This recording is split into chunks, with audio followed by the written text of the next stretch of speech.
Okay, good evening and welcome to regular meeting of council for Monday, September 12th. We're going to do O Canada, a moment of reflection, and I'll look to Deputy Mayor Littleton to read the land acknowledgement. We'll then do a brief mayor's report and go into the adoption of the agenda. So if everyone can stand, we'll go from there. Thank you very much.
Okay, Deputy Mayor Littleton. Thank you, Mayor Senzik. We recognize that the lands on which we are gathering are home to the many past, present, and future First Nations, Métis, and Inuit people. St. Catharines is located on the traditional territory of the Haudenosaunee and Anishinaabe peoples, many of whom continue to live and work here today. The Niagara Treaty is covered by the Upper Canada Treaties. The Niagara Territory is covered by the Upper Canada Treaties and is within the land protected by the Dish with One Spoon Wampum Agreement. This land acknowledgement is important because it reminds us that our great standard of living is directly related to the resources and friendship of Indigenous people in our community and across Turtle Island. We offer our sincere gratitude and respect to the original and continued stewards of this land. This acknowledgement is our declaration of our collective responsibility to take action for a better world, one that is free from oppression, discrimination, and racism. Thank you, Councillor Littleton. Okay, going into the mayor's report, and as we heard from the Deputy Mayor on the land acknowledgement, it was a wonderful celebration this past weekend of Celebration of Nations. It started on Friday morning with a sunrise ceremony at the First Ontario Performing Arts Centre, sunrise ceremony including a sacred fire, and took place throughout the weekend. It was an outstanding celebration yet again, 6 years that it's been hosted in our downtown, and it was started by Tim Johnson and Michelle Elise Burnett. And again, this is they first time in person in a couple years, and this year was a wonderful celebration of women, Indigenous women, restoring the balance. It was the theme this year is celebrating our matriarchs and restoring the balance. And so we heard from many powerful women in the Indigenous community and talking about the history, talking about their experience, the culture, the music. There was a wonderful, the First Ontario Performing Arts Centre in the Robertson Hall had a red dress ceremony that took place throughout the weekend, a red dress display. And there was a lot of different workshops and music, including Buffy St. Marie, who was just, again, 81 years old, just amazing performance on the stage. So just want to say thank you to all the organizers and to the First Ontario Performing Arts Centre. It's, I believe, one of the leading performing arts centers in Canada when it comes to the connection to our Indigenous community. So I just want to acknowledge that. Also want to, on behalf of Council, we offered our condolences to the royal family and the people of Britain on the loss of Queen Elizabeth II. And as a lot of outpouring of support, not just from here in our community, but around the world. And those who are looking to sign a book of condolences, the St. Catharines MP has a book of condolences at his office, St. Catharines MP Chris Biddle, and they're welcome to go in and sign. That book will then be taken to the House of Commons, and it'll be shared with the royal family. So it's a transition time for the people of Britain and the Commonwealth, and we look forward to seeing the work of King Charles coming in. And in addition to that, Councillor Garcia and myself, we had an opportunity to attend a celebration of life for Peter Shea today, the jazz musician who unfortunately passed away of cancer at the age of 50.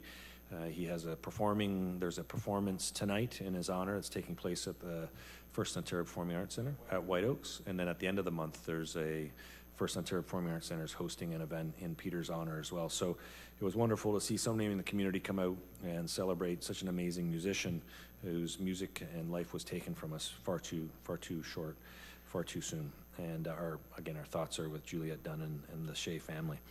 In addition to a couple of announcements that were made, I just do want to acknowledge the work of the region with the GO station. So the region has purchased the VIA station in St. Catharines and Niagara Falls, both of which are historic VIA stations, rail stations. And so these rail stations will be undergoing renovations.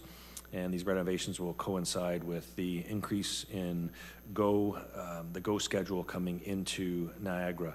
In addition to that, it does allow for the city to start on its multimodal hub that'll be at the St. Catharines station with a connection to Ridley Road.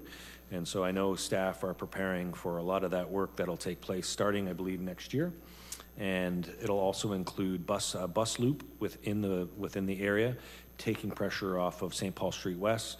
It'll be coming off Ridley Road, and there will be a number of bus bays, 6 bus bays that'll be in connection with that new GO renovation station that's taking place. So a lot of development's going to take place in that area in the next couple of years. It's going to be a catalyst for change in the area.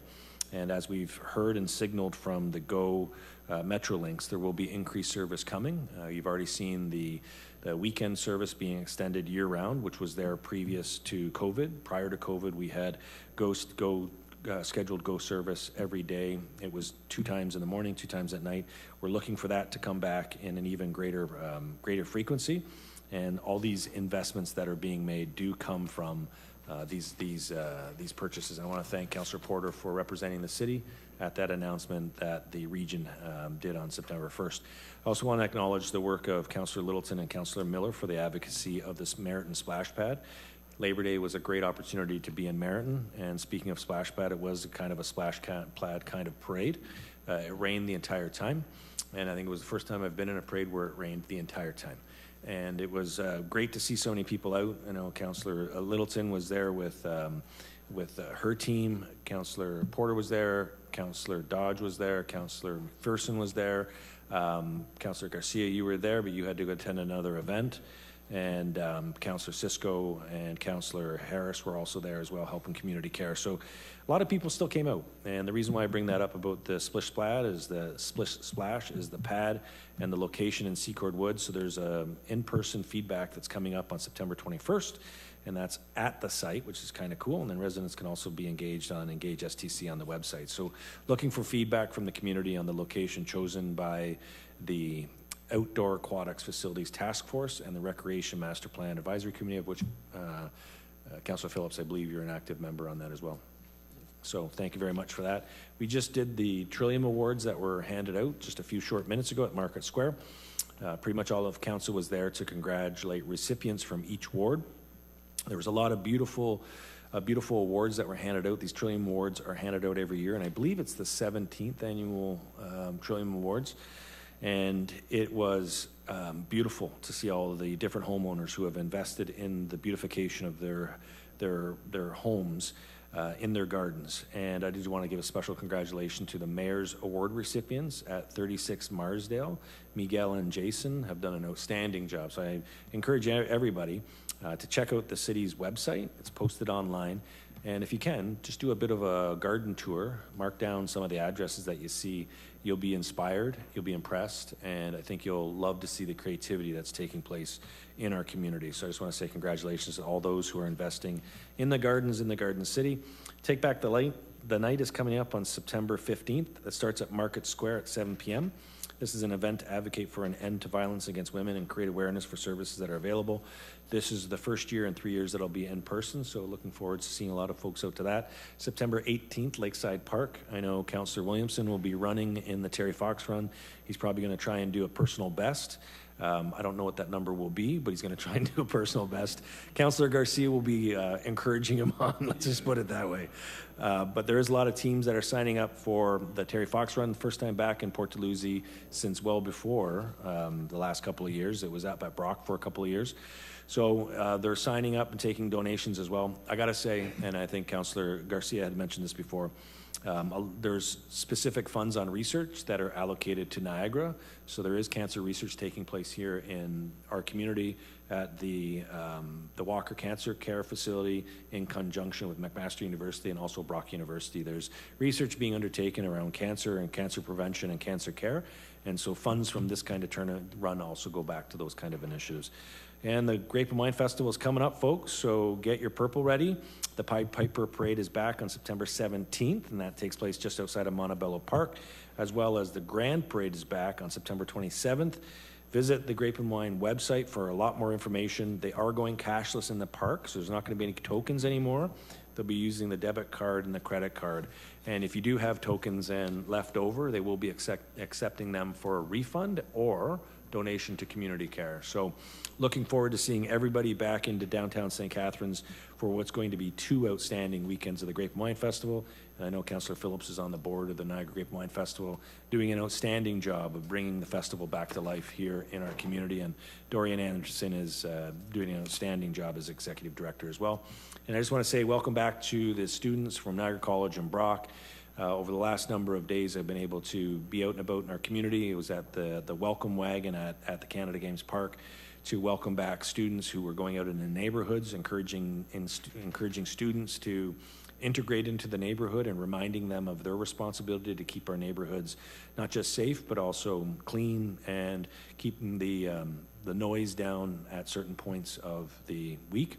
And in addition to that, it is great to see. I know I was at Boston Pizza for the home opener of the Bills game last Thursday, all Brock students. And the reason why I bring that up is because that's how much economic activity they bring to our community. So whether you go to Katz, whether you're downtown in St. Catharines, whether you're at the Penn Center, whether you're in Port Dalhousie, you're going to see Brock students, you're going to see Niagara College students. And, you know, we've missed that economic engine for the past 2 years. So having that much energy back into the downtown has been exceedingly amazing. I will just end on one more note. I know there was an incident that took place in downtown St. Catharines Friday heading into Saturday. I will say that the NRP did an outstanding job, as did EMS, in talking with the officers that were working that night. Their comments were the downtown were the most liveliest they've seen in a long time. Everyone was having a good time until that incident happened at around 2:30. It was not students. It was not a bar fight. This was an altercation between 2 people who knew each other, who were older in age, and they had some history, and so that's what turned into the issue that happened. So it wasn't students, it wasn't a bar fight, it was something that happened between 2 individuals in the downtown area that, regardless of what time of day, that probably would have happened, kind of thing. So the police responded quickly. When I asked how long was it for the police to arrive, they said, well, 10 seconds because they were already downtown. And they had it contained very quickly. Asked about the student experience, and they said the students were great. No one was anxious. There was no overtly chaotic situation. It was just this happened. The EMS and the police dealt with it quickly. I say that because what I've seen online is that people are saying our downtown is unsafe. It is absolutely not unsafe. I was there 11 o'clock on Friday night. It is absolutely not unsafe. There are people working hard in our downtown. There are bars and establishments that are working hard to ensure that their patrons are safe. the police have a higher presence on the weekends in our downtown. That's because council has asked for that. We have the CCTV cameras that does help with after the crime being committed. These are all the pieces that have helped create a safe downtown in our community. So with that, I just want people to know that we're working hard with our BIA, with our NRP, and with city staff to ensure that all of our spaces in our community are safe. And while incidents like this will happen, and they will happen in cities our size across this country, what we want to make sure is that it's an anomaly. It doesn't happen frequently. And that's the goal of our council. That's been the goal of councils for many, many previous years, is to make our places safe. And I believe that we're continuing to do that, and we'll continue to do that moving forward. So with that, I'll turn it over to the clerk, who will go through the adoption of the agenda. We have just one item of additional correspondence tonight, and that is from Planning and Building Services regarding item 7.1, public meeting for 10 Pleasant Avenue, and that's the only amendment. All right, motion to approve the agenda. Councillor Phillips, seconded by Councillor Townsend. And all in favor, show of hands. That's carried. Minutes of the last council meeting. Any changes to the minutes of the last council meeting, or any errors or omissions? Not seeing any. Move to the minutes. Looking for a mover. Councillor Garcia, seconded by Councillor Harris. All in favor? That's carried. Any conflicts of interest tonight? Okay, seeing no conflicts of interest, we're going to move to the consent reports, and I'll look to the clerk for if anything has been pulled off of consent. We have item 6.1, which has been pulled by Councillor Littleton. That's the outdoor ice rinks program update.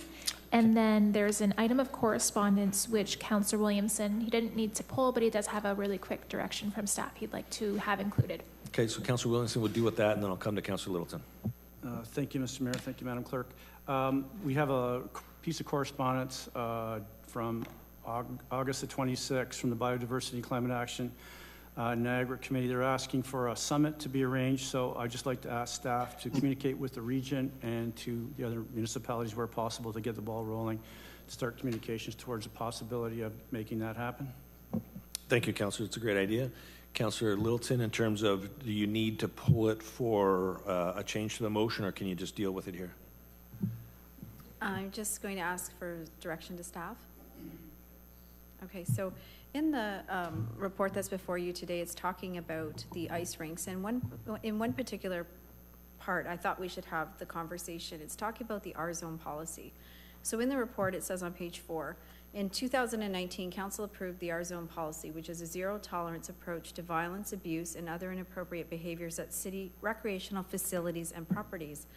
It is a focus on respect for others and responsibility to oneself to create safe and welcoming spaces for everyone. The reason why I'm bringing this up is that while we do have signage at some of the arenas, we don't have signage about this policy at soccer fields and outdoor ball diamonds.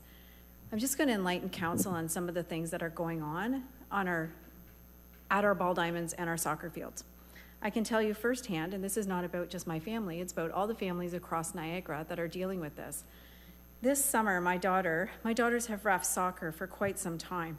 Match official abuse has reached such a level in this community that there are now there's not enough refs to ref games, so that means games are getting canceled. So one of the things that is happening, I just pulled some Twitter things, just please bear with me for a second. So I tweeted this out after the first abusive situation that my daughter underwent. You know, it's one thing when parents are yelling things like, oh, ref, or oh, I'm so upset, or oh, we missed that. That's not what we're talking about. We're talking about things like, you need to open your eyes, ref, yelling at the top of their lungs, screaming insults, continuing to scream. In this game, she was they were yelling about offside. Offside, I'll tell you, is one of the most complex calls in a soccer game, and very few people understand it. Regardless, you shouldn't be yelling and screaming at high school kids. One thing that happened in this game in particular, 15-year-old my daughter's 15, heard a woman tell her husband to calm down. So a woman is telling her husband to calm down. Can't you see she's a teen, she asked. One father took the cake when he actually said a player had been raping another player and that my daughter's call was wrong because she called the foul on the other player. that's one thing that had happened. And then just a few weeks ago as well, I'm sorry, I'm trying to get some of the actual language that was happened. She was reffing again, and she heard one of the coaches say, "I just don't know what to do anymore about some of these parents' behavior." So these things are happening. Refs are being abused. And in these two games where these nasty incidents were happening, it was a U9 game. The kids are 8 years old. They don't throw the ball in. There's a retreat line. There's no offside. And these parents are losing their minds in these games. They're playing these games on our facilities, in our facilities. And I don't know what to do anymore in terms of how do we, well, I have some ideas. But when I see that we have a policy that actually says there's zero tolerance to this kind of behavior, I'm thinking at a minimum, we need to be putting signage up on our outdoor ball diamonds and our fields. And I can tell you that just a little bit ago as well, it's not just soccer. I got an email from somebody who said that he was watching a ball game and there was an individual there yelling racist and homophobic slurs at the players. These are teenage kids, again. The umps discussed his behavior, but ultimately decided to ignore the person who seemed to be looking for a confrontation. This person just frequents ball diamonds and has no children playing in these games. So this guy goes around and this is what he does for fun. So I'm asking staff as a direction that we could look at putting signage up, and then I'm going to call on the Niagara Soccer Association to start looking at what they're going to do to protect refs. I'm going to ask clubs to start looking at what they're going to do to start bouncing parents and handing out suspensions to coaches as well, and as well for the Baseball Association. So direction to staff to get that going. Okay, Director Christie, are you clear on the direction? Yes. Okay. Thank you. All right, thank you for that. Thank you, Councillor Littleton. Councillor Phillips. Just to follow that, as an example, I'm going to give a positive example. I'm going to use the example of Grantham Optimist that Councillor Williamson and Councillor Garcia are very familiar with, and Councillor Dodge in our area. They have someone from their club circling. They have 4 ball diamonds operating at the same time. Mike Anderson, who's a former staff member here, he circles those ball diamonds all night. And if there is a parent who says something that's not proper, Mike or whoever the person is that's assigned to do that league goes to that person and basically gives them the warning, one more time and you're gone. And that's what these organizations have to do. Is it's not up to the city to, we can put the signs up, but we can't have a staff member patrolling it. The organizations have to be responsible for patrolling that, and they have to, and it has to be very succinct. One more time and you're gone, and if the game has to stop while that person's deciding whether to leave or not, so be it. But it works, and Grantham Optimist is a model for that. That's great. I appreciate that, Councillor Phillips. Okay, thank you, Councillor Littleton. Councillor Kushner. Yes, question with respect to correspondence. Item number 3 from D. Gravelin. Has our staff responded to that? Why is it on correspondence? So I'll go to the CAO. I believe they're still working on the report. Oh yeah, thank you, Mr. Mayor. So yeah, staff will be bringing a report forward to council. It hasn't happened yet. The correspondence is just asking for when the report will come forward. So I'll respond to the constituent. Thank you. Thank you, Councillor Kushner. Mover and a seconder for the consent agenda. Councillor Townsend, seconded by Councillor Dodge, and I'll look to the clerk to call the question. Councillor Townsend? Yes. Councillor Dodge? Yes. Councillor Garcia? Yes. Councillor Harris? Yes. Councillor Kushner? Yes. Councillor Littleton? Yes. Councillor McPherson? Yes. Councillor Miller? Yes. Councillor Phillips? Yes. Councillor Porter? Yes. Councillor Sorrento? Yes. Councillor Williamson? Yes. Mayor Senzik? Yes. And that's carried. Okay, so we do have presentations here tonight. So, council chambers in all municipalities in our country represent the seed of local democracy. The many acts that govern us understand the necessity of the collective voice. When decisions are being made to grow our spaces, pass our bylaws, and seek opinions into very complex issues, ensuring safe spaces for all of our public discourse. We recognize the right of the majority to decide, the minority to be heard, and the public to have an opportunity to participate, and all participants be treated with courtesy and respect. It is imperative that elected officials, citizens, and staff have input, and it's paramount that we listen to one another, question one another, but understand we do it in a way that never undermines any person's abilities or dignities in our chambers. We respect the right for everyone to have an opinion and remind the audience that the views of the public do not always reflect those of the Corporation of the City of St. Catharines. So, first public meeting is 7.1, and this is Planning and Building Services. We have an application to amend the official plan and zoning bylaw, and this is related to 10 Pleasant Avenue. The purpose of this meeting is to ensure that sufficient information is available for the public to understand the proposed official plan and zoning bylaw amendment regarding 10 Pleasant Avenue to provide the public with an opportunity for input for council's decision. The Planning and Building Services staff held an open house and prepared a report on the application. The public meeting will proceed as follows. Senior Planner, Planning Building Services, Taya Devlin, will explain the proposal. Members of the public were provided with options to submit written correspondence. Items received have been added to the council's sugar sync folder. The public will have an opportunity to speak on the proposal. And as today's public meeting is being held electronically, members of the public wishing to speak were advised that they had to RSVP with the City of St. Catharines by 9 o'clock a.m. today in order to speak. No one has, we have a number of people who have respected to speak. We have four delegations that will be proceeding, and then there will be questions asked of council to the speakers. The agent will be making a presentation to council and have an opportunity council can ask the agent at that point questions as well, and then the public meeting will be closed. Council will then deliberate the staff recommendation in front of us. So with that, I will turn it over to Ms. Devlin, who is the co-host of the meeting, and she will take us through the PowerPoint presentation. Welcome, Ms. Devlin. Thank you, Mr. Mayor. I'm just going to get this presentation started. So just confirm that you can see that. Yep. Perfect. Thank you so much. Thank you again, Mr. Mayor, and thank you to everyone joining for this public meeting for the official plan and zoning bylaw amendment applications at 10 Pleasant Avenue.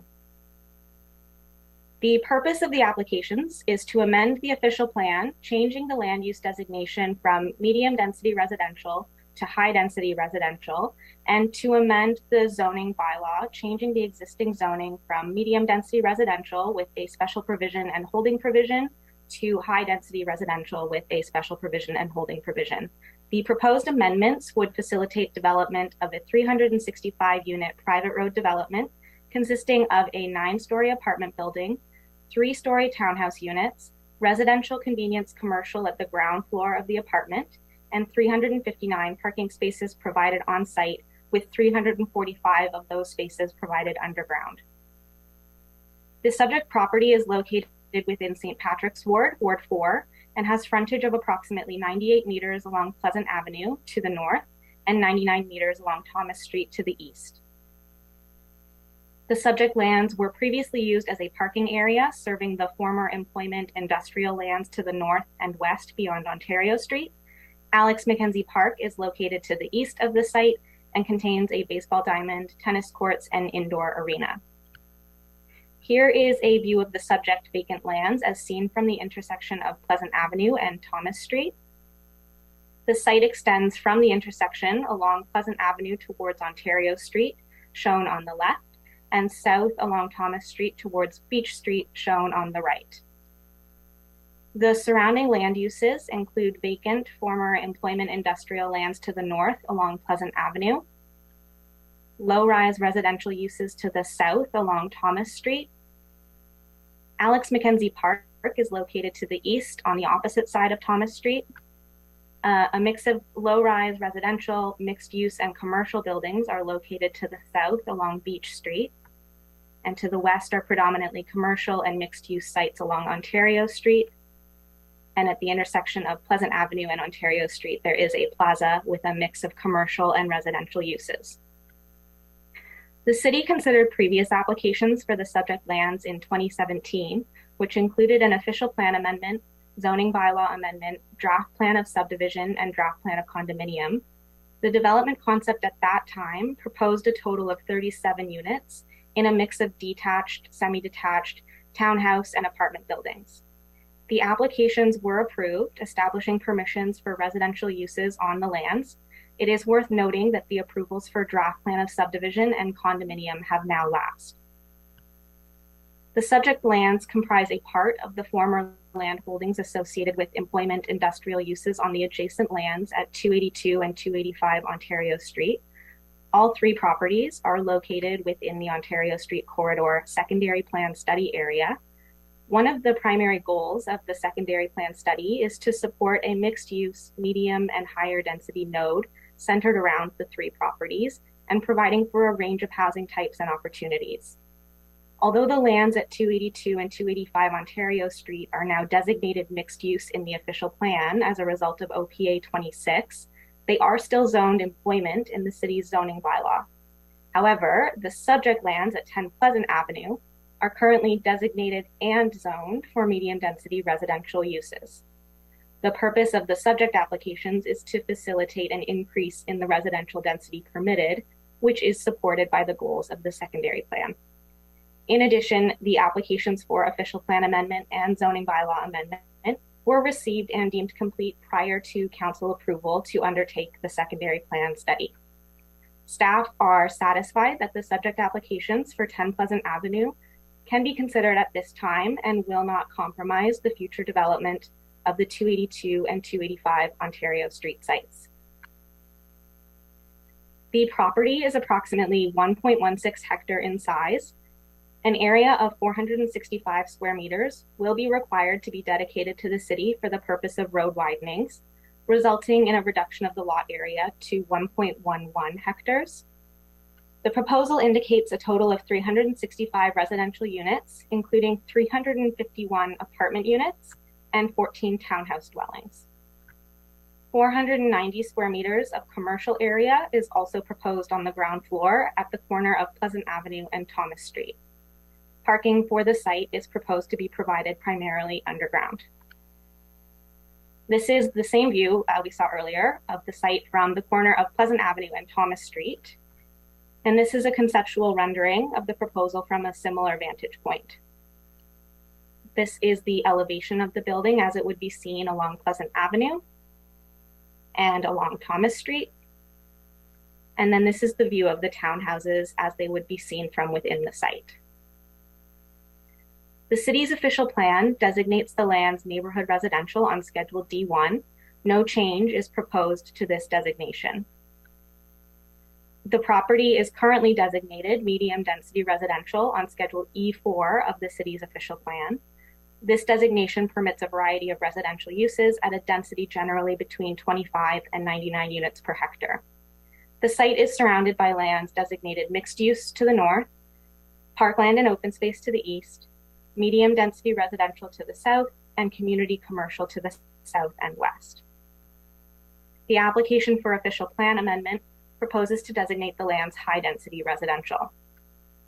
The high density residential designation permits a variety of residential uses at a density of 85 units per hectare or greater and does not establish a maximum height. The materials submitted with the applications indicate a proposed density of 329 units per hectare with a mix of townhouses and apartment dwellings to a maximum height of 33 meters for the building and 38 meters to the top of the rooftop mechanical unit. The city's zoning bylaw zones the land's medium density residential with a special provision and holding provision. The lands abutting the site are zoned general employment to the north, major green space to the east, medium density residential to the south, and community commercial to the south and west. The application for zoning bylaw amendment proposes to zone the property high density residential with modifications to the existing special provision and retention of the H1 holding provision. So the proposed amendment is comprised of three components. The first is the change to high density residential R4, which would result in fewer permitted dwelling types and a higher density. The second is modifications proposed to the special provision to address a number of site-specific zoning requirements. These will be outlined in further detail in the following slides. And the third component is the holding provision, H1, which exists with the current zoning and is proposed to remain.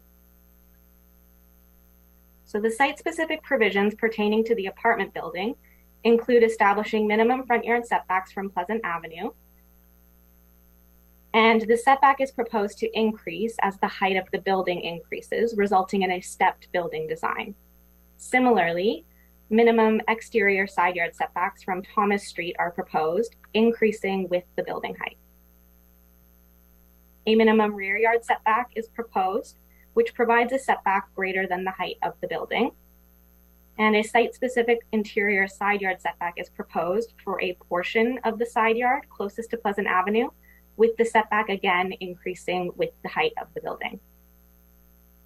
The provision proposes to establish a maximum building height of 33 meters and increase the maximum gross leasable floor area for an individual residential convenience use. Site-specific provisions are also proposed specific to the townhouses, including a minimum exterior side yard setback from Thomas Street of 2 meters, a minimum 2.5 meter setback from the private road to the front wall of a townhouse, and 1 meter to the end wall of a townhouse. The provision proposes a maximum height of 12 meters for townhouse units. And relating to parking, landscaping, and amenity areas on the site overall, the provision proposes a 2-meter landscape buffer between a parking area and a budding residential zone, and proposes to permit bicycle parking to be located away from the principal entrance. This is to reflect that bicycle parking will be provided in a variety of locations on site. The provision also proposes that a set amount of private amenity space be provided on site to service future residents. A proposed reduction in required parking is proposed to be 0.95 spaces per unit in the private road development and 0 spaces for the residential convenience use. The provision also proposes a site-specific definition of an obstructed parking space where, provided the obstruction is located at the front or back of the parking space and does not exceed a length of 1 meter, the space may be 2.6 meters wide rather than the typical 3 meters wide. The limitation on the size and location of the obstruction ensures that vehicle doors are able to open without conflict and that the spaces continue to be functional. The existing holding provision H1 is to remain in place and requires an environmental site assessment and record of site condition to be submitted, filed, and found to be satisfactory by the Ministry of Environment and City. The holding provision is required to be lifted before the underlying zoning can take effect and before any approvals for development can be granted, including site plan approval and building permits. The next few slides are a summary of the staff recommendation report for these applications. Staff have reviewed this application against provincial land use plans and policies, being the provincial policy statement and growth plan, and found that the applications are consistent with provincial policy. Staff have also reviewed the applications against regional land use policy, being the Niagara Regional Official Plan, and found that the applications are in keeping with regional policy. With regards to local policy, the site is located at the intersection of 2 local roads with Ontario Street, a regional arterial road in close proximity to the west. This map illustrates the approximate distances, walking and cycling times to a variety of local amenities, including a grocery store and pharmacy located within 1 kilometer walking distance, which is about an average 10-minute walk to the north of the subject lands. The elementary and secondary schools that would service the site are located to the east, and downtown is located to the south of the site, with the farmers market, bus terminal, and other businesses and amenities located less than 2 kilometers walking distance. In addition to these local services and amenities, there are a number of bus routes within walking and cycling distance of the site, including bus transfer points providing access to additional routes to the south and northeast. The proximity of the site to daily service needs, transportation networks, downtown, and the adjacent Alex Mackenzie Park make the subject lands a suitable location for increased density and reduced parking, where future residents will be well served by transit and local amenities and can have daily needs met without reliance on a personal vehicle. Staff reviewed the application against Section 16.1 of the Garden City Plan, which outlines principal policies for evaluating official plan and zoning bylaw amendments. Staff found that the applications support compatible, efficient development that supports the city's growth targets and utilizes existing services. Staff are of the opinion the applications meet city policy. The applications were circulated to all appropriate city departments and external agencies, and no objections were received. A public open house was held on July 14th, where there were 39 people who registered to participate. Comments and questions were received regarding a number of topics, including the design and aesthetics, timing of the development, remediation of the site, access, traffic, parking, and affordability. Responses to these topics not addressed by this presentation have been addressed in further detail within the staff report. In conclusion, it is staff's recommendation that council approve the proposed official plan and zoning bylaw amendments.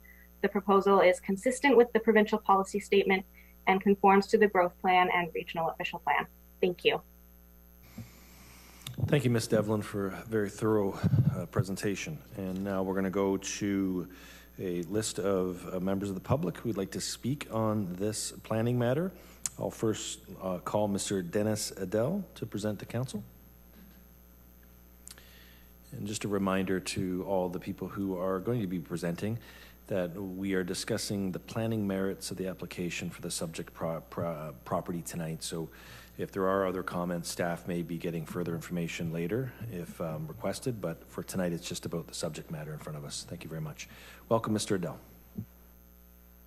Thank you, Mayor Sendzik, and thank you everyone for allowing me the opportunity to speak to you tonight. I'm Dennis Adel, and I'm representing the Coalition for a Better St. Catharines. The coalition opposes this application because any increase in density will just expose more citizens to the health risks from industrial contaminants from sources on the site itself and adjoining areas identified as areas of possible environmental concern, the environmental site assessment that was done by the owner's consultant, MTE.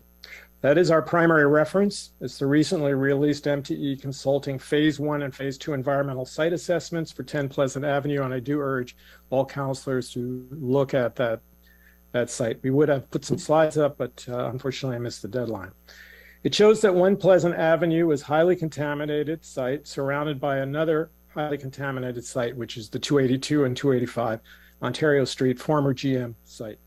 Contaminated site is defined as a site at which substances occur at concentrations above background levels and pose or are likely to pose an immediate or long-term hazard to human health or the environment. 10 Pleasant Avenue is connected and contiguous with the GM site. Contaminants migrating from the GM site when it was an operating industrial site have already been detected at 10 Pleasant Avenue. 10 Pleasant Avenue is also connected to the GM site through the city's storm sewer system, which empties at 12 Mile Creek, an important natural feature. In 2021, MECP reported to council that they detected a significant and continuous discharge of PCBs at the storm sewer at 10 Pleasant Avenue, with PCBs flowing to the Woodruff manhole and discharging into 12 Mile Creek. A map of MTE's Phase 2 environmental assessment of 10 Pleasant Avenue identifies many locations on the site where quantities of contaminants were found, all of which greatly exceed Ontario's site-specific conditions standards, including lead, mercury, benzanthracene, benzopyrene, benzofluoranthene. PHC deposits exceeding the acceptable standards were also found throughout the site. PHC, or polyhydrocarbon, can threaten public health and safety by contaminating drinking water, causing fire and explosion hazards, diminishing air and water quality, compromising agriculture, destroying recreational areas, destroying habitats and food. Areas of potential environmental concern are areas where one or more contaminants are potentially present. MTE Environmental Site Assessment identified 10 different areas of potential environmental concern from PHC contamination detected at levels many times higher than the standard, including the grits separator at the northeast corner, former gasoline or oil storage areas, and even at the north end of the site, PHCs are originating from past explosives and ammunition production at the GM site. 10 Pleasant Avenue is surrounded by areas of potential environmental concern as reported in MTE's Phase 1 environmental site assessment. Their map identifies many areas of potential just across the street to the north on the GM site, where areas of potential environmental concern were also detected abutting the property to the west and the south. A study published in the March 2018 issue of Environmental Health and Toxicology Journal concluded that residents living in the vicinity of industrial complexes have a higher risk of acute and chronic diseases, including respiratory and allergic conditions. After adjusting for age, gender, smoking status, occupational exposure, level of education, and body mass index, the study concluded that for residents near industrial complexes, there was a higher prevalence of lung and uterine cancer equal to 3.45 times and 1.88 times higher, respectively, than those among residents of the control area. In conclusion, first, contaminated sites pose a threat to human life due to severe health problems caused by adverse health effects from exposure to metals and to soil contaminants. Second, epidemiological studies have reported an association between environmental pollution and various health conditions in individuals residing in proximity to industrial complexes. Third, without first initiating a plan to clean all areas of environmental concern, including those at the GM site, increasing the density at 10 Pleasant Avenue will only result in exposing incrementally more citizens to potential health risks from toxic industrial contaminants. And finally, because the health and safety of citizens and our environment must be the primary responsibility of council, this application must be denied. Thank you. All right, thank you very much. Any questions of the presenter? Councilor Garcia. Thank you, Mr. Mayor. Through you to Mr. Adele. Mr. Adele, you're saying, we all know that the former GM site has contamination, but you're saying that this site on Pleasant Avenue, which was a parking lot as well, has been known to be contaminated?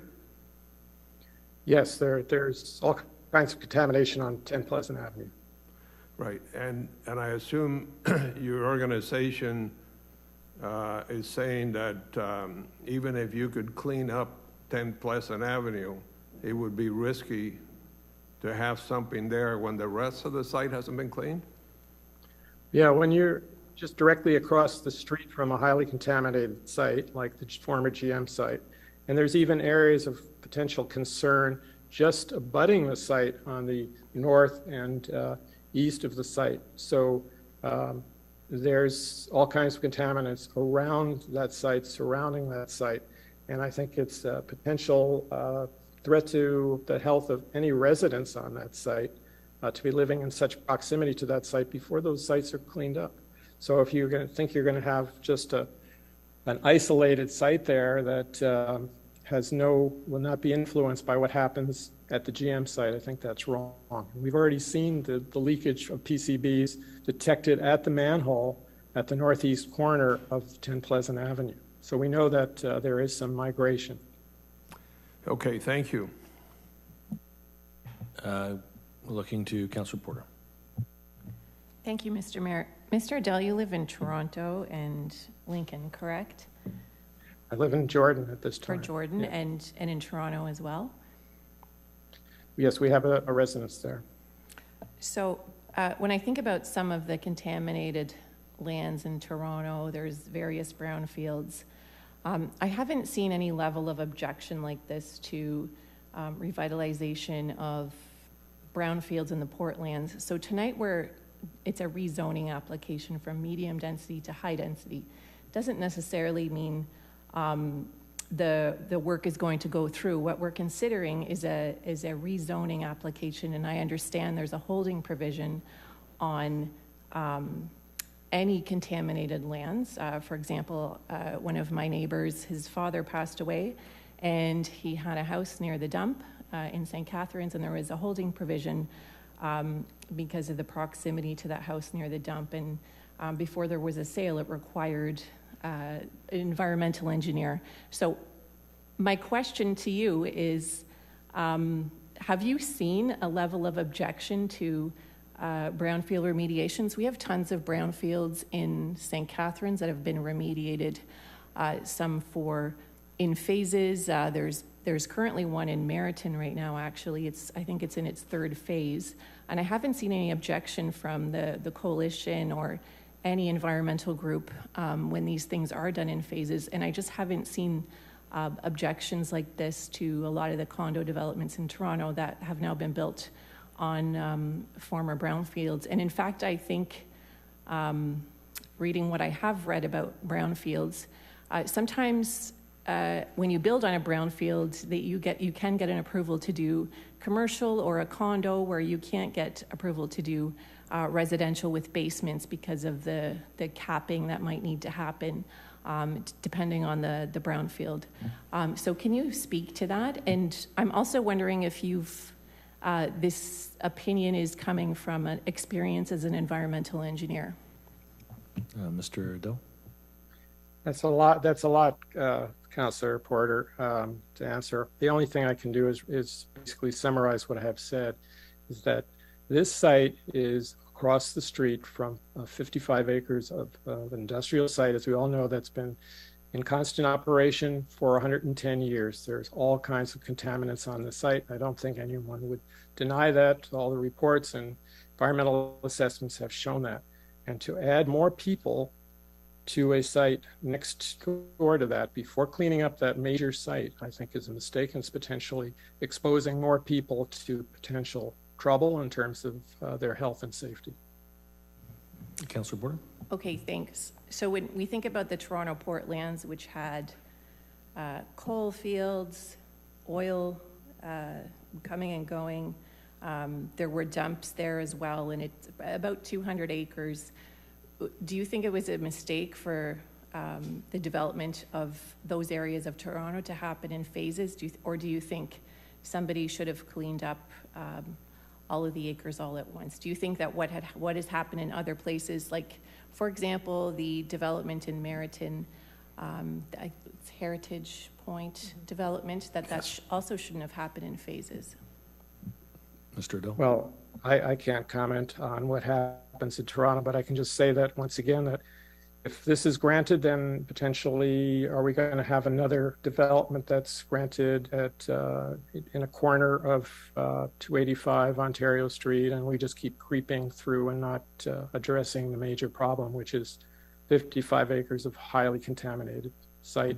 We know already that PCBs are leaking off that site into the storm sewer and into 12 Mile Creek. I think we just need to look at this in its totality rather than isolate one site and decide that site's okay to put more people at it when the rest of it is still contaminated. So in terms of, let's say that in a perfect world, there was no contamination anywhere in St. Catharines, we're considering a rezoning from medium density to high density. That's actually what's before us this evening. So I'm asking you that question. Are you opposing that staff report or the staff recommendation that we rezone this from medium density to high density? Mr. Adel? Yes, I am. Even if it was in a perfect world and there was no contamination? Well, it's not. So that's a hypothesis. So today, the development could go forward without it ever coming back to council because it could get built as a medium density development under the current zoning of the property, so long as it gets remediated according to ministry standards first, because we wouldn't allow it to get developed. So you'd be, I guess, you're opposing it being a high density residential development because that's what's in front of us. It's a rezoning question. But you understand that if we don't approve it, a medium density residential development could go forward. Mr. Adel? Councilor Porter, I'm just reacting to the questions on the table today, which is the approval of high density and not approval of a medium density development. Okay, so let's not, if we can move on from any debate. Sure, thank you. That'd be great. Councillor Kushner. Thank you, Mr. Mayor. My question is, if there are 55 acres of highly contaminated lands in the vicinity? And why would the Ministry of the Environment not object to this development? If there were externalities, negative externalities, that is potential pollutants in the future, then I would assume they would object to this development. But if that's not the case, why are they not in objection to this development? Well, my understanding is that there's a hold on this development pursuant to their looking at the site plan and evaluating that. And they would want to see the environmental site assessment, and there is also other requirements for developing the site, as there would be for any sites that are residential sites. So I think that process is just starting now. Thank you.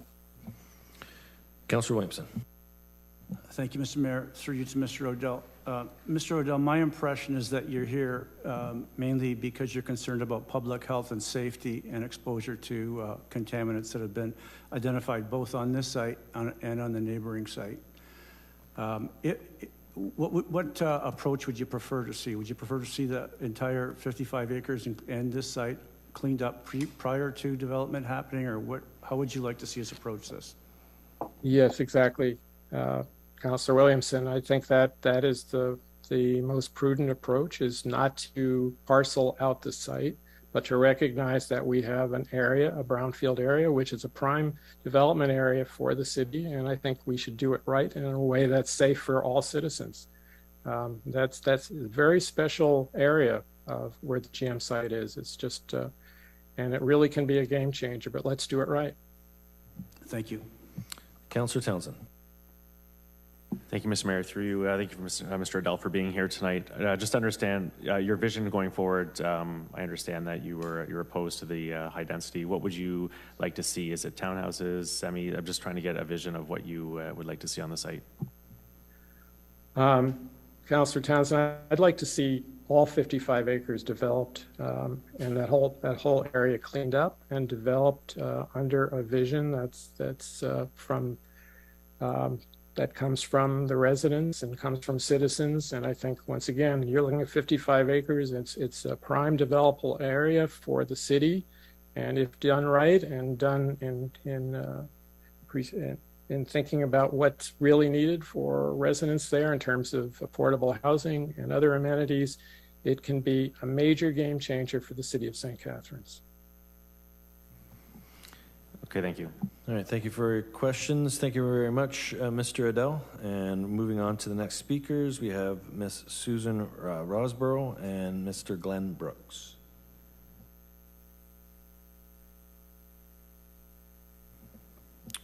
And when they come up on the screen, and say welcome to both of you.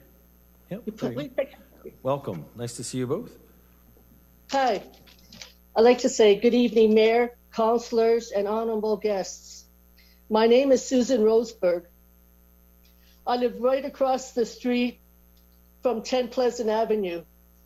I'm very concerned that they want to build on this site without proper cleaning the toxins that exist there. Over the past couple of years, I have been involved in protesting about the toxic waste left behind by General Motors and Bayshore. There has been many tests done showing alarming amounts of deadly toxins such as asbestos and PCBs, to just name a few. Best of my knowledge, the city has been fully aware of these test results and the dangers present to area residents, and have done absolutely nothing to warn or protect anyone.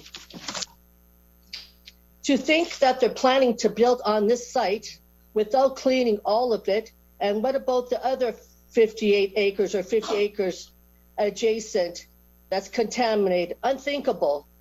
To build here is to place any future residents of the townhouses and apartment building in greatest dangers.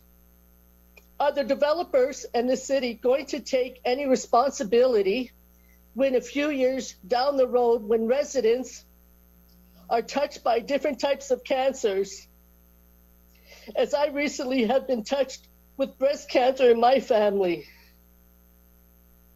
I would like to say thank you for letting me speak, and I hope the city, the mayor, and the councilors and the developers is actually listening to what I have to say.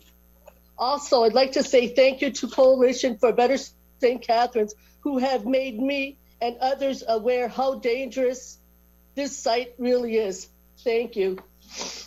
Thank you very much, Ms. Rosberg. Mr. Glenn Brooks. Sorry.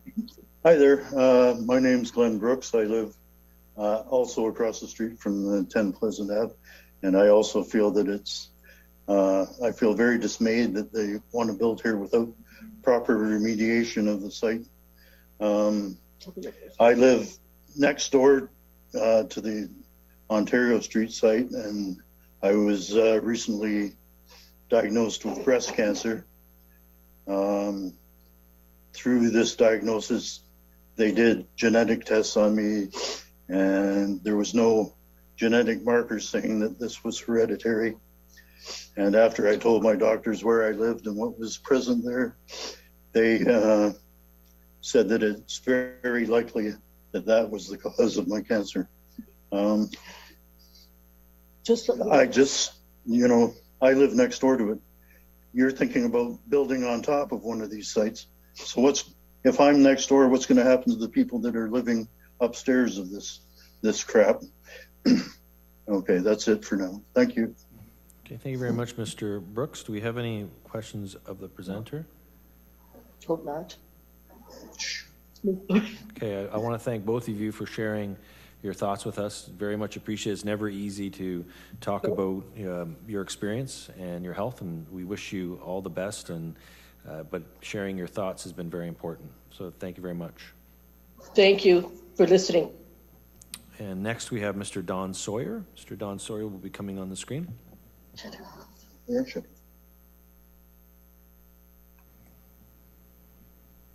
Thank you, Mayor.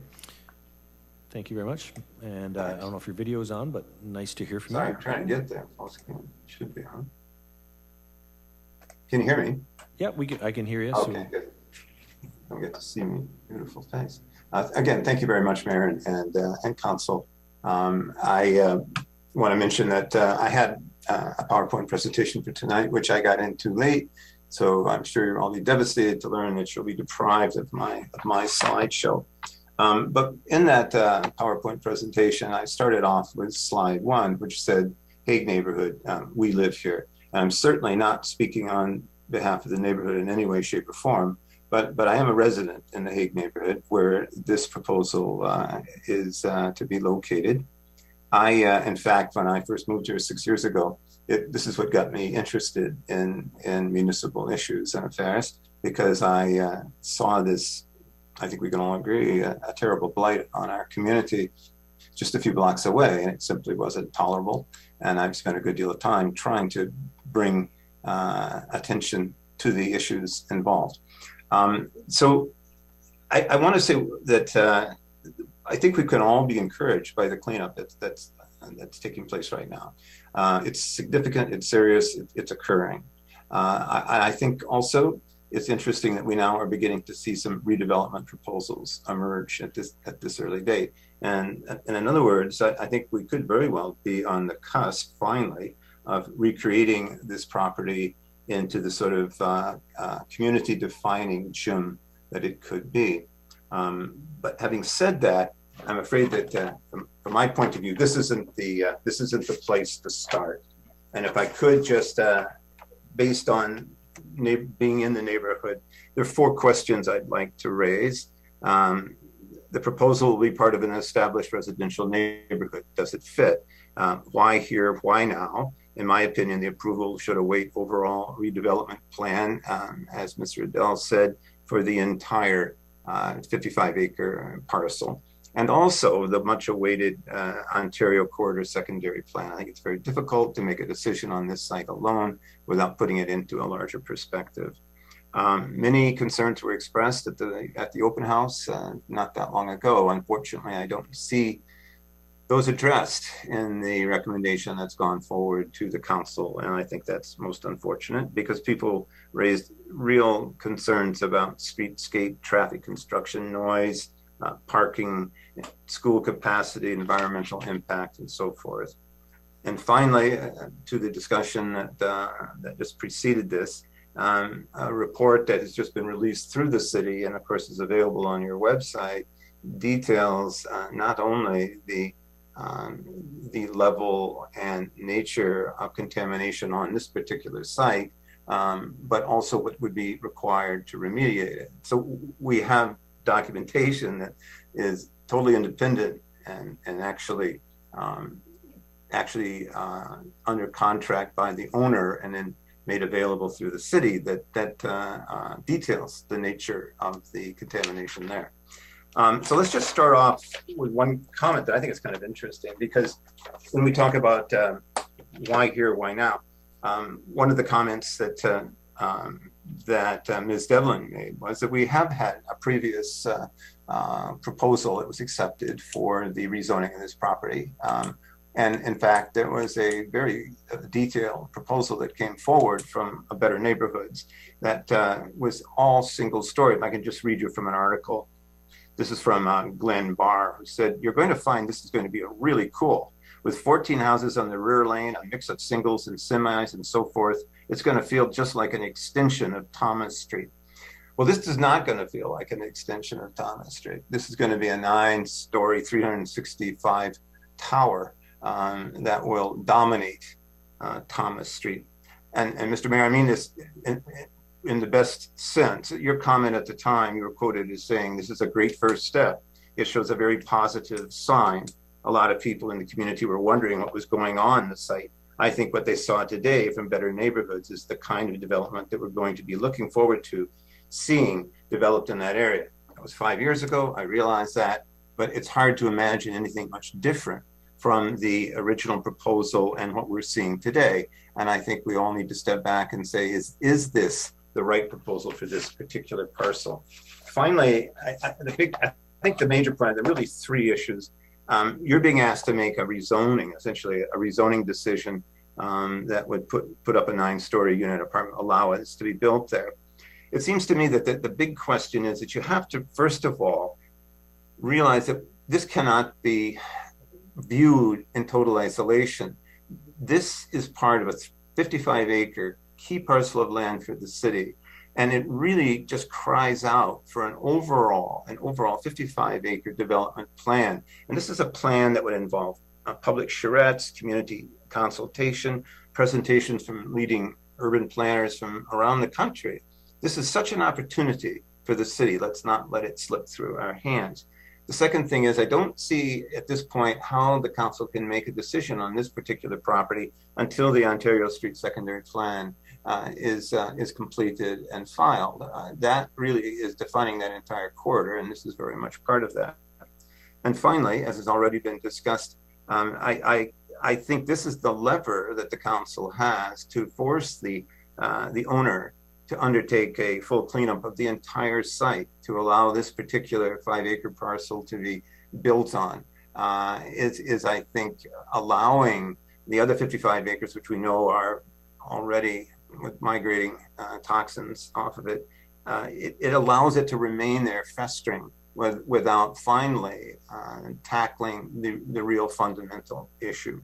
I have a bunch of comments from people in the community that I'm not going to spend a lot of time with, but because I hope other people will bring it up. But like traffic, one, for example, we saw in the earlier diagram that the closest school is Harriet Tubman, which is a kilometer away. Well, Tubman is already completely overcrowded. So the strains on public services are going to be enormous for the 365 unit apartment building. The parking, people are very concerned because although there's one parking place for every unit, we all know there's going to be far more cars than that. The congestion at Thomas and Welland is already a real problem. So there's a lot of concerns, and I hope that the council, thank you, Mayor, and I hope the council will consider these in reviewing the proposal in front of you tonight. Thank you very much. Appreciate the presentation. Any questions of council? Okay, not seeing any questions. Thank you very much for your presentation. We have one more presenter. Jacqueline Bates will be coming up.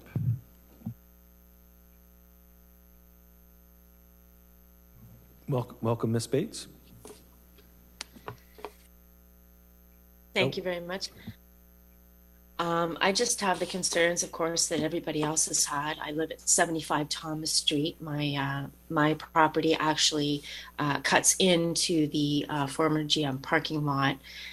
And of course, I think talking about design and traffic and all that are all important points. However, I find it very surprising that rezoning and density is being discussed. Environmental impact studies are done for the residents that directly are going to be affected by this area. Air contaminants, water contaminants, leakage. The design, of course, is, in my opinion, far too ambitious for the area that it's in, with one driveway meters from my house emptying on Thomas Street, not even on Ontario Street. That would still be, I think, very all those cars out. And of course, as we know, most places will have more than one vehicle. There's several bedrooms, I'm sure, in all these units. I don't know where they're going to park. It's already congested when there's a baseball game, which is lovely to see. But for this property, I just think talking about rezoning is putting the cart before the horse, so to speak. Concerned about it. Susan and her family and everybody around here is very concerned about it. And I want to hear how safely you can build this. I haven't heard how the cleanup is going to be done, how you can save the citizens from the toxins that are in the area, airborne, leakage, water. I just don't know. I really think that we're going about this backwards. And I almost want to do my own study and take boreholes on the peripheral of my property to see exactly what me and my two units are, because I feel responsible for them, what I've subjected them to by releasing out to my apartments here because I have a legal triplex. Like, I just don't feel that anybody's really addressed and taken our concerns seriously. And it's very frustrating. It's very heard anybody address it yet sufficiently. Okay, so are you finished with the presentation piece? I am. Okay, so maybe some of those questions will be able to be asked of the company representing the developer. So that company will be coming up, and there'll be questions that council can ask of the delegation from the developer about what work has been undertaken to date. And we got Councillor Miller with his hand up. Thank you, through you, Mayor. Thanks, Ms. Bates, for the presentation. Just a similar question to what was asked earlier, because I certainly appreciate the environmental and the health concerns, but the thrust of what's before us is a density concern. That's a density decision. So would you feel differently about the decision we're making tonight if we were talking about a lower density proposal? No, it doesn't matter. What matters is regardless of what's going to be built there, it's going to disrupt what's been laid to rest for 110 years or whatever, however long that parking lot's been there. So regardless of the density, regardless of the light, and regardless of all of that, it's upsetting the very thin veil of protection what we have right now, which is the parking lot, which across from Pleasant Street is being dug up right now because it comes through my walls. I live in my basement apartment, and I live until 10 a.m. until after 4 p.m. And it's being broken up, and that is the only thing that is protecting us over here. Until we do the environmental, the density, the design is unimportant before the environmental and the health studies are done.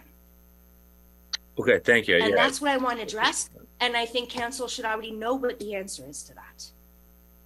Okay, thank you. Appreciate that. Thanks. Okay, any further questions of the presenter? Okay, not seeing any. Thank you very much for your presentation, Ms. Bates. And we've had Thank you, everyone. 5 delegations. And we're now going to ask the agent to make a presentation. So again, just like the delegates that have presented, I know we have, I think, 2 of the delegates here of the agent, and want to make sure that whatever is being presented isn't, how will I say, a carbon copy of what staff have so diligently put together. So hopefully that'll help ease the presentation through, and then there will be questions of council. So I'll turn it over to the presenter, and whoever is presenting, just announce who you are, where you're from, so we have it on public record, and you can start your presentation. Thank you, Your Worship. My name is David Folletta, and I am a registered professional planner with Bousfields. Can you hear me clearly? Yes. Thank you. And my understanding is that staff would be sharing our presentation. I could also share my screen if that's helpful. No, I think we had it coming up. There it is. Ah, great.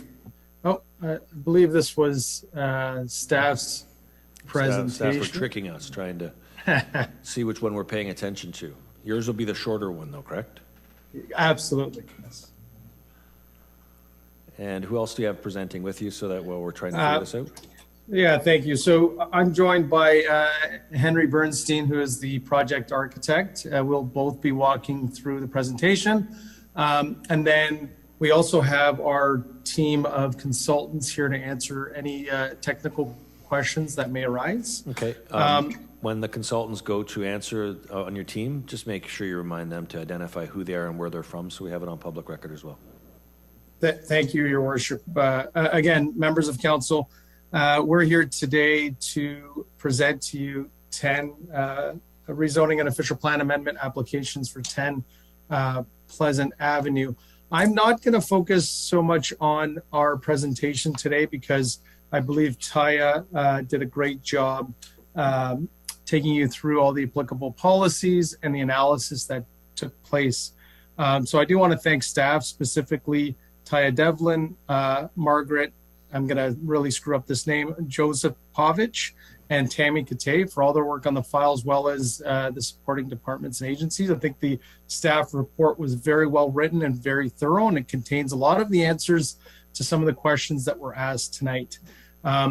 Again, I'm going to briefly take us through this presentation. I just want to touch on some of the questions that came out of the delegates this evening, and then I'll pass it over to Henry, who's going to walk us through the proposal, just so you get a better feel for the architectural design behind the building. So maybe what I'll start with then is some of the questions that came up related to the site and surroundings. As we know, the subject site, as seen here, is an air photo. It's on the south side of Pleasant Avenue. I think we all know the location of it.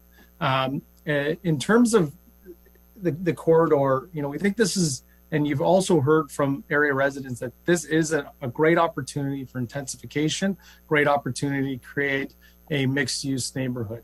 It's got a park across the street, mixed uses to the east, and a stable residential neighborhood further south. Next slide, please. Again, I'm not going to take you too much through the planning framework. I think Taya did a great job walking us through it. The lands, as you know, are designated residential. Same with the lands to the south, and we know that the lands to the west are commercial, and the lands to the north are now redesignated to mixed use. Next slide, please. It's important to recognize this slide in terms of land use, right? Like the site is designated medium density. We know what the density ranges for. We know that the height permissions are basically 20 meters and up to 6 stories. The one thing I wanted to highlight for this group is that the lands to the south are also designated medium density residential. They're not in that form today, but they're planned for higher density residential uses. Next slide, please. Similarly, the zoning. The lands are currently in a medium density zoning, very site specific based on the 2017 applications that Taya walked you through earlier. Lands to the west are zoned commercial, C2. They do not have a height restriction. Again, this is outlined in your staff report, so there is no maximum height for those lands, and the lands of the subject site and the lands to the south have land permissions for up to 20 meters or 6 stories. So just recognizing the height and density permissions that exist today. Next slide, please. So in terms of the proposal before you today, we are seeking for an increase in height and density to 9 stories, 351 apartment units, as you've heard, 14 townhouses. In terms of amenity space, we wanted to highlight that there is a significant amount of amenity space being proposed, much greater than what we're getting across the region in terms of common outdoor and indoor amenity space. Also, the shape and form of development is quite unique, and we've really been working closely with staff prior to the submission and through the submission of this application to make sure that the city's policies regarding fit, built form are addressed. So in our opinion, we completely concur with all of the recommendations that have come out of the staff report in that regard. There is a transition in terms of an intervening land use, those townhouses that provide the transition to the lower scale units to the south. And then in terms of parking, we've heard at the neighborhood meeting that there was a concern about parking. In our opinion, we've completed a traffic study with a parking study. The technical information that was provided justifies the proposed parking rate. It's been reviewed by city staff and the transportation department, and they concur with the findings of that report. So your plan, the recommendation before you today is based on sound engineering with appropriate technical studies. Similarly, regarding the transportation impacts that we've heard about, we heard them loud and clear at the community meeting that there was a concern about the traffic that would be being created through the site. Again, the transportation study addresses this. It looked at the traffic volumes that would be generated from this proposal, and it found that the streets would operate at an appropriate level. Staff have reviewed that, and staff concur with those findings. That includes the single access onto Thomas Street that you're seeing here today. And then the last comment we heard earlier today was regarding schools. Similarly, the application was circulated to the school boards. They identified that, and it's outlined in your staff report, that that there is capacity within the school catchment areas to accommodate residents generated from this development. Now, 2 other comments before I pass it over to Henry regarding what we've heard today. In terms of the contamination, I do want to clarify a couple of items. You've heard loud and clear that there has been environmental studies completed by MTE. Those studies are published on your and available to the public.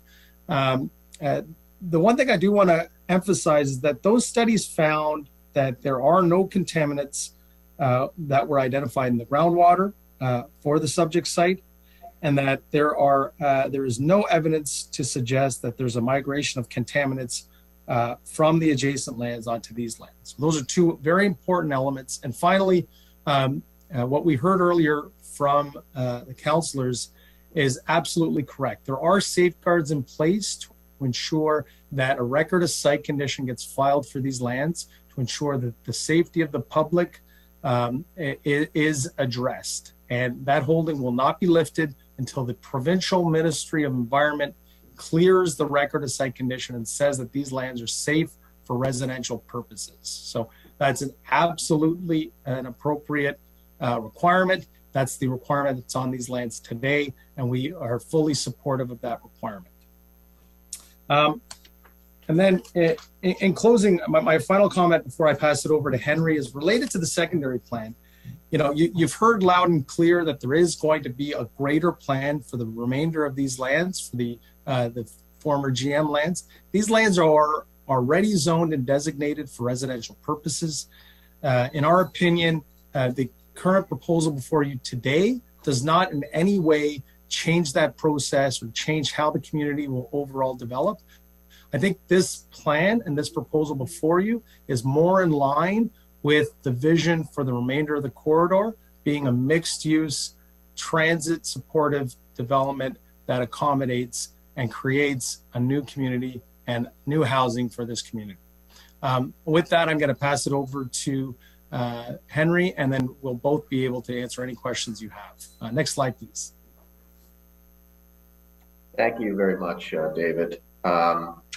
In my following presentation, we're going to propose that 10 Pleasant will be a positive addition to the neighborhood by introducing an urban mid-rise, which greatly improves the quality of the pedestrian and public realm through the integration of lush vegetation and wider sidewalks. It will also create more diversity in uses along the sidewalks to create a more engaging street life, as well as allowing for opportunities for home ownership, which is very important now. When you look at the current condition of the site, your planner has done a great job in describing the context. We see that it is an underutilized site, and particularly Pleasant is not very a nice street with really no street trees, very limited sidewalk, mainly characterized by surface parking all the way to the community center. And that's something that we really want to change. Next slide, please. Here you can see how our proposal will create a wider sidewalk. So there'll be a 3.9 meter widening of Pleasant Avenue to create that. And the building will create an urban street wall around the perimeter of the site. Next slide. What we're proposing is a 9-story mid-rise building, which will address the two major street frontages to form a U-shaped building surrounding a lush outdoor amenity space.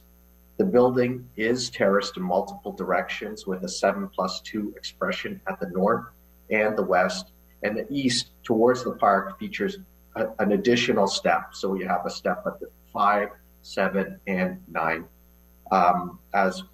And that terracing continues as we transition down towards the south with 7 and 5-story wings and a 1-story bar building, basically, which attaches the two and creates an outdoor amenity space on top. At the south end of the site, we're going to be allowing for townhouses, which will be a transitional form to the existing community that you see at the south, and will allow for larger family-sized units to be part of this, each with individual front and backyards and independent parking below. As was described, we'll have one access off of Thomas Street, which will provide access to both underground parkings and loading, with the majority of the parking effectively being below grade, with a certain amount, maybe 14 spots, which you can see at the south end of the site, which will be on the surface. Next slide. The ground floor will feature a wider sidewalk with a 3.9 meter widening, and also Thomas Street, you can see, will be widened by an additional 1 meter to allow for those wider sidewalks. The Pleasant Street frontage will be completely different, with a residential lobby, commercial of about 5,300 square feet, with the ability to overspill into sidewalks and the setback, really create a really activated frontage. The corner will also allow for plantings and additional areas for seatings. And around the perimeter of the site, we will have grade-related units with individual yards, which will provide more eyes on the street. All the townhouses will also be facing a lower pedestrian views and have a small top lot as a children's playground to the south. Next slide. We talked a little bit about transitions. Here you can see the entire 9-story building has been fronted onto Pleasant Avenue, with about 150 feet from the rear of that building to the south property line. In between that, we have townhouses, which also act as a transition and are about 57 feet from the rear property line in this slide. Next slide. Next slide, please. Here you can see the view along Pleasant. It's a building that has an industrial feel with red brick and steel channels as the primary aesthetics. The building will feature a number of steps as we get to the corner, which is an elegant glass box and a vertical feature really grounding the entire corner, and noting that this is going to be a really great addition to the public realm and have an opportunity to be a very activated space at the base of the building. Next slide. You also see that we have a 2-story lobby with punctuated entrance to the facade. The entire streetscape is going to be transformed with low-level planters and seating, as well as street trees. A really highly engaging streetscape with an opportunity for public art in the corner, and it offers rich materials that distinguish the outdoor patios from the rest of the terraces for the landscaping, as you can see in the next slide. So here you can see that this area is going to be really a wonderful area where you can have a drink, enjoy something after the baseball game. It's really going to enliven and change and transform Pleasant Street into a rich pedestrian environment. Next slide. We have grade-related units along Thomas Street, which will create really beautiful manicured yards with eyes on the street. It's a much safer urban environment. Next slide. And the outdoor amenity spaces are really quite nice with light material soft lines, which are contrasting the architecture. We have a lovely playground that will be directly to the south that will cater to children and families. Next slide. Here you can see there are a number of sustainable features which are being proposed with the building that are also strong urban design features. In addition to this, there will also be other measures like bird-friendly glazing, higher efficiency mechanical and facade treatment, electric vehicle parking. Those are just to name a few of the sustainable features that we will be integrating into the building. In conclusion, we believe that this will bring a transformative and positive addition to the site and neighborhood, and we respectfully ask for your vote of approval. Thank you. Okay, thank you to Mr. Folletta and Mr. Bernstein, and I got Councillor Townsend up first. Thank you, Mr. Mayor. Through you, I guess my concern here is we've heard from some residents about some of the issues with contamination. Can you just talk about, just go over again, that nothing is going to be built until there is approval from the Ministry of Environment? Through your worship, to the councillor, absolutely correct. It's actually mandated by provincial planning law that you cannot pull a building permit until such time as you've satisfied the record of site condition. And that satisfaction has to occur to the satisfaction of the Ministry of Environment. And you've actually, what's being proposed by staff is reinforcing that in your zoning. So you can't proceed until this council has passed a bylaw that says the ministry has now filed or approved the record of site condition. Now it can proceed to site plan and building permit. Thank you. And I think that's very important for the public to be aware of that. We're not approving for this to be built, next week. This is essentially the zoning, a zoning application.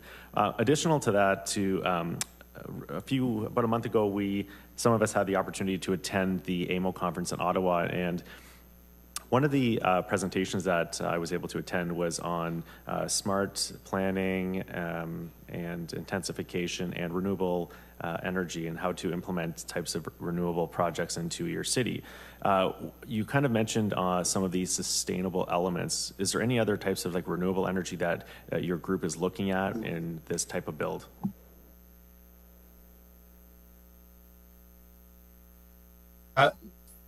Thank you, Your Worship. I think I see Henry's about to answer. What I will say is that, again, we are at the rezoning stage. We still have to go through the technical site plan stage where the sub-consultants, like the mechanical engineer, the electrical engineer, will be retained.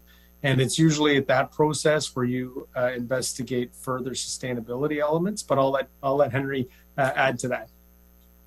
Yeah, David, I think David's absolutely correct there. And at that point, our client will also engage in seeing if there are any other opportunities for that, whether that be installation of solar or other potential elements. But we do plan to introduce a lot of sustainable elements, which of course, as you know, is a lot of cocktail of different pieces to create a wholesome building that has basically a kind of an ethos of those elements running through it. And a lot of that would be solidified more at the site plan approval stage. Thank you for that. And yeah, I'm well aware it is very early, but I just wanted to kind of include that because I think it's important moving forward that when we build things, there should be some significant renewable energy. Thank you. I think Councillor Towns, Councillor Kushner, and then Councillor Garcia. Thank you, Mr. Mayor. The concern I have with the development is the one expressed by the residents regarding the environmental, the health impact, and the question on the remedial correction of the site itself has been answered. But one of the things that I've heard is the concern regarding the disturbing of adjacent contaminated lands, not their lands specifically, but the lands some distance away. Could you respond to that concern, please?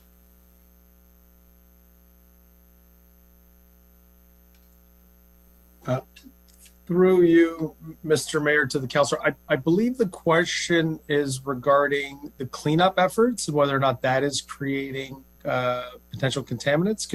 Is that the question? Regarding the future cleanup of the other sites, they expressed concern that there would be a spillover onto the new development. Yeah. Thank you, Mr. Mayor. Through you, Mr. Mayor, to the councilor. That's a great question, and I do want to acknowledge that we do recognize the importance of this site. We do recognize how the contamination of the GM lands, how the community feels about it, and we agree that it's very important that the public is safe throughout the process, as well as when these lands get redeveloped. With respect to how to protect the surrounding residents through the cleanup efforts, I will say that the ownership group and the mortgage group are working closely with the city and the ministry to ensure that all of the appropriate safeguards are put in place. You've heard tonight that the consultant team at MTE has been retained to do these environmental works. They're also overseeing and working with the contractors to clean up those lands. And they're making sure that they're doing it in a way that's safe for the community, in a way that if there are concerns that they're following the proper protocols, and that the ministry and the city are involved. In terms of additional details regarding that, I'm more than happy to follow up with the letter to this council outlining what those safeguards are and whether or not some additional information to those residents needs to be provided. Thank you. Thank you, Councillor Kushner. Councillor Garcia. Thank you, Mr. Mayor, and thank you to the presenters. I have a follow-up question to what both the previous councilors have raised regarding contamination. First of all, though, am I correct that the owners of this parcel are the same owners as the adjacent 55 acres or whatever? Through you, Mr. Mayor, yes, you are correct. Okay, and I understand what you're saying, that the ministry would have to give an all clear for that particular site that we're looking at before you could build. But I don't know if the ministry has had experience at other sites like this where they would assess a particular site that is known to be adjacent to a highly contaminated site. Maybe you have that experience, but it seems to me it would be nearly impossible for the ministry to guarantee that, yes, this site is clean, and know that contaminants from the adjacent site are not going to migrate over, I guess. Through you, Your Worship, to the council, that is a great question, and it's a very important question, right? Where everybody's worried about contamination and that contamination migrating to surrounding lands. That is a requirement as part of the record of site condition. Any sort of migration is identified through the rigorous testing that's required. The ministry has, has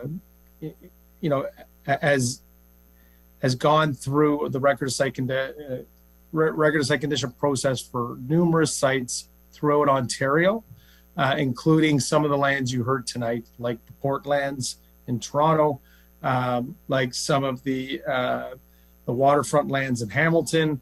There are lands across the province where large industrial users have left, and those lands have been redesignated and rezoned for mixed-use lands. And the ministry works together with municipalities and landowners to ensure that it's done in a safe way. There are provincial regulations and provincial laws that mandate it. Unfortunately, I'm not the expert in this, MTE is, and they are following the proper rules, and they're licensed professionals that are gaining those approvals to ensure that these lands will be cleaned prior to occupation by residential uses. So the short answer is yes, the approvals process will review any potential migration. Thank you for that. I understand what you're saying. I must say I have a very difficult time believing that the ministry could guarantee that there will be no future migration, but I know that's not your purview. You said that MTE, which has been hired by the owners, is doing the cleanup. Would the owner, since you said it's the same owner, if you got this approval for this project, be prepared to commit to not starting this project until the whole site is cleaned up? Actually, I don't think that the person can speak, David could speak on behalf of the applicant in that matter in terms of whether or not they can start a future development, but I'll let him decide if he wants to answer that. Through you, Mr. Mayor, to the councillor, what I will say is that we are fully supportive of staff's recommendation. Typically, rezoning lands are not tied to other lands. These lands are already zoned and designated for residential uses, subject to a holding provision. These lands could be sold tomorrow and developed by a third party tomorrow. And then I also want to add that your staff report is also very clear that the remainder of the lands are subject to a secondary plan. These lands fall within those lands, but let me backtrack. I think the short answer to your question is we support staff's recommendation, and we would not be varying to wait for the remainder of the lands to be redesignated and rezoned and cleaned up. Okay, thank you for that. A couple of more questions, if I may, Mr. Mayor. So I'm a bit confused because we say we're only approving a rezoning, but we have a very detailed application before us in terms of stories and townhouses and parking and so on. Is this a proposal that you want us to approve at this time, or only the rezoning?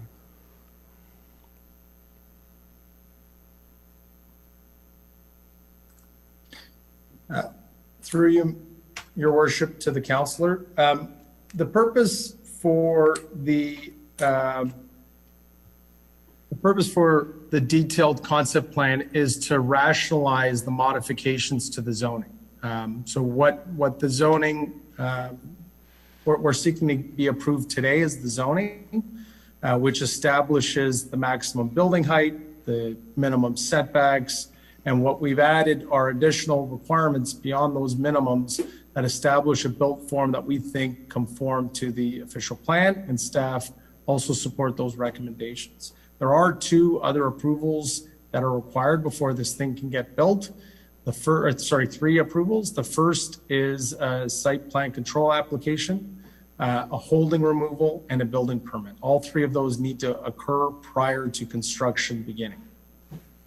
Thank you for that. So if you got this rezoning, then potentially that build form could change to some extent in the future. Is that what you're saying? Through you, Mr. Mayor, to the councillor, typically there are some minor modifications that occur between the rezoning stage and the site plan stage. That's as a result of some of the technical requirements that we spoke about earlier. When the other consultants get involved, and when you do more detailed design, there will be minor tweaks and changes to the proposal, but it can never exceed the minimums and maximums. So our anticipation is what you're seeing before you today is largely what will get built, subject to minor tweaks as a result of detailed design. Thank you for that. And my last question through you, Mr. Mayor, do you have a feel for the price range that these units would be selling for at either the apartment building or the condominium building or the townhouses?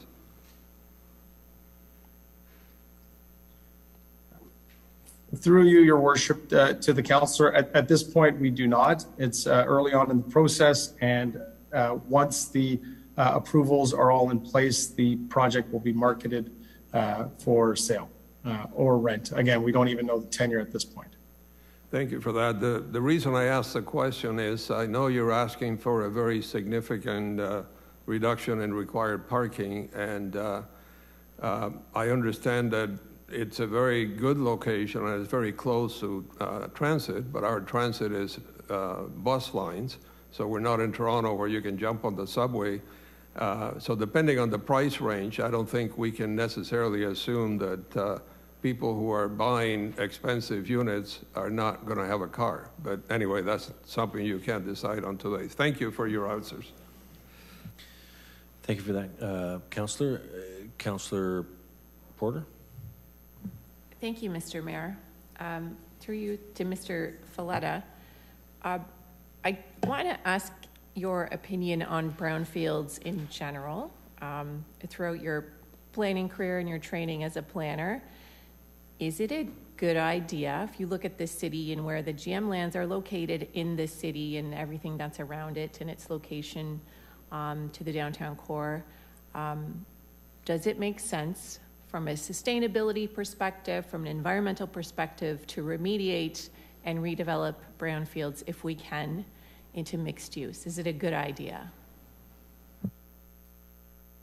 Through your worship to the councillor, in my professional planning opinion, it's not only a good idea, it's also encouraged by provincial policy, by regional policy, and by your own official plan. So the answer is yes, it's absolutely a great place to start. I think we're being told at all levels of government through planning policy that we should look at opportunities within our current city boundaries for intensification, and brownfields is a great opportunity so long as you can ensure that the lands are clean.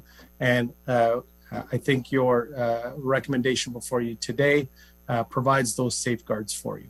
Thank you. Thank you very much. And I understand your role as a planner, but you do work with developers. So brownfield redevelopment is typically more expensive, and sometimes there are unknowns, correct? So when we're talking about housing and setting the prices of property, and first of all, I think we have to make it clear that planners and councillors actually can't set the price of units in private market developments, and I think we need to make that clear.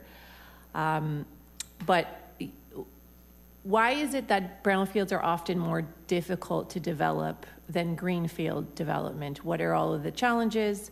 Are you able to speak to that? Through you, Your Worship, to the councillor, I can touch on a couple of those elements. I am not an expert in brownfield redevelopment, but what I will say is that your first comment regarding I am a registered professional planner, and our duty as all registered professional planners is to plan in the public interest. And in this case, even though I am representing the developer, we are still have a duty as a professional to plan in the public's interest. Your second comment regarding feasibility, you're absolutely right. I think most municipalities find it way more difficult to redevelop brownfield sites because of the cost of contamination. It's in the bottom line, and developments are always difficult unless they are profitable. And I think that's why you find across the entire province that there are typically brownfield incentives provided, and those incentives help to make redevelopment of brownfield lands financially viable. Because if they're not financially viable, typically they do not get redeveloped. Okay, thank you very much for your great presentation. I guess my last question, how did you arrive at the number of bicycle parking spots? And would you consider more? Is this in line with Toronto, Hamilton biking spots for development like this, parking spots? Through your worship to the councillor, that's a great question. In terms of bicycle parking spots, we basically exceed the minimum requirements of your bylaw, and we're happy to look for as many opportunities to add bicycle parking on site as possible, and we'd be happy to do that through the site plan application process. What we find is typically where you've got parking storage underground for bicycle parking, there are ways to intensify those by adding stackers, and they put them standing up instead of standing straight, and you can usually double the amount of bicycle parking. So we'd be happy to look at that at the site plan stage as part of our environmental sustainability elements. Thank you. Thank you very much. I don't have any other questions. Thank you, Councillor. Councillor Williamson. Thank you, Mr. Mayor. Through you to Mr. Folletta.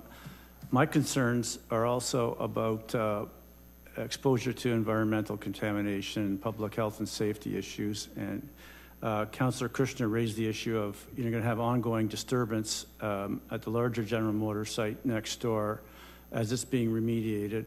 And I'm not, to me, timing is everything here. If we could sequence this so that at least most of the work is done on the larger site first, then you're not going to be exposing a large number of new residents moving in, and as well as the existing residents that are there. And Councillor Garcia asked about the timing in terms of getting the larger site cleaned up. That's the pressing question in the community at large, I think, and we're all interested in getting this brownfield development happening. So. But we're concerned about, ongoing exposure to people in the neighborhood. How do we, to me, it seems like timing and sequencing of this could resolve those issues.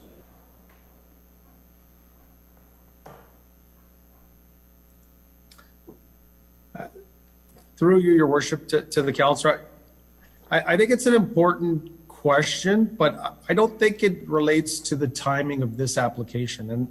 And you're probably sick of me saying this, but I do want to remind you that these lands are already zoned today, and they can begin construction as early as when a site plan approval and a building permit are pulled. And then what that does is, that does not change the timing. And I think when we look at the Planning Act and zoning and how they apply to lands within municipalities like the city of St. Catharines, we recognize that you have to put in safeguards, and those safeguards are in place to require that that the lands meet the ministry's level. Those safeguards are also in place to ensure that when lands are being remediated, that they're done so in a way that does not impact the surrounding land. So the ministry is very concerned with how lands get cleaned up, and they make sure, and they have rules related to how you deal with air contaminants, how you deal with noise contaminants, how you deal with dust contaminants, all of those fun things during the cleanup process. And those procedures all are already in place today. Yeah, I understand that, but you're back in front of us and you're asking for a substantial increase in density, which I don't really necessarily disagree with that aspect of it at all. It's to me about the environmental concerns that we have here in the neighborhood. And you painted a quite different picture than the one presenter did, both using MTE information. They painted a negative picture that there was lots of contamination on the site. You say you don't think that there's that much. And if it gets cleaned up, I guess that doesn't necessarily matter at the end of the day. So there's that, I don't understand. Okay, so the record of site condition, when that's signed off, does that take into consideration the geotechnical, the groundwaters beyond the boundaries of the property that gets the green stamp or the green light? Through you, your worship, to the councillor, the record of site condition process absolutely, like you have to test the groundwater, and one of the ways contamination migrates to other sites is through groundwater. And the MTE study, and this is one of the points I made earlier, and when you read the MTE study, it specifically states that there is, and I'll read this for you because I want to make sure I get this absolutely correct, that the phase 2 study specifically identifies that contaminants were not identified in the groundwater. The groundwater samples met the MECP, so the ministry's residential land use standards. And then finally, it also concluded that the phase 2 ESA did not identify evidence to suggest the migration of contaminants onto or off of 10 Pleasant Avenue property. So those are both findings in those reports. And I just wanted to highlight those because I think what you heard earlier was not consistent with those findings. And I double checked those with the authors of those reports, and they actually summarized them for me so that I could present that to you this evening. Thank you. Thank you. Okay, so that deals with the subsurface issues. Then we're still going to have an active, as Councillor Kushner described it, disturbance going on that's going to create some air pollution and other noise issues, et cetera, and potentially having pollutants move beyond the site. Could you speak to that too, please? Through you, your worship, to the councillor, as I mentioned earlier, in our opinion, the ministry has requirements for how sites like this get remediated. So their requirements relate to all things, including air contaminants. So they may need to wet the surface when they are digging or moving dirt around, so that dust does not migrate beyond the area of construction. So those regulations are in place today. It is what I tried to say earlier, but clearly was not clear enough. But that we rely on the ministry as well as MTE, who's our consultant, environmental consultant, and the contractor to apply best practices to ensure that none of those contaminants will impact any of the surrounding neighborhoods. Thank you, Mr. Filetta. Thank you, Mr. Mayor. Thank you, Councillor. Got Councillor McPherson and then Councillor Miller. Thank you, Mr. Mayor. I guess my questions are more about what is before us, the question of increasing the density. I'm just curious about kind of why increase the density at this point? Different than what was originally proposed.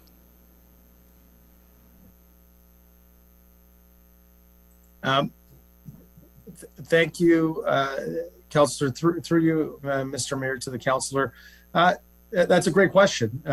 So in our opinion, when we look at the site, we think it's a better opportunity for intensification. We think, and you know, it's clear in your staff report that staff concur with our findings, that there's an opportunity to optimize density on these lands. So in our opinion, we've done our analysis, and staff have done a very thorough analysis themselves that concluded that the form and the design of what we're proposing is more appropriate at this location, and is in our opinion a good planning response and a good development response for this site.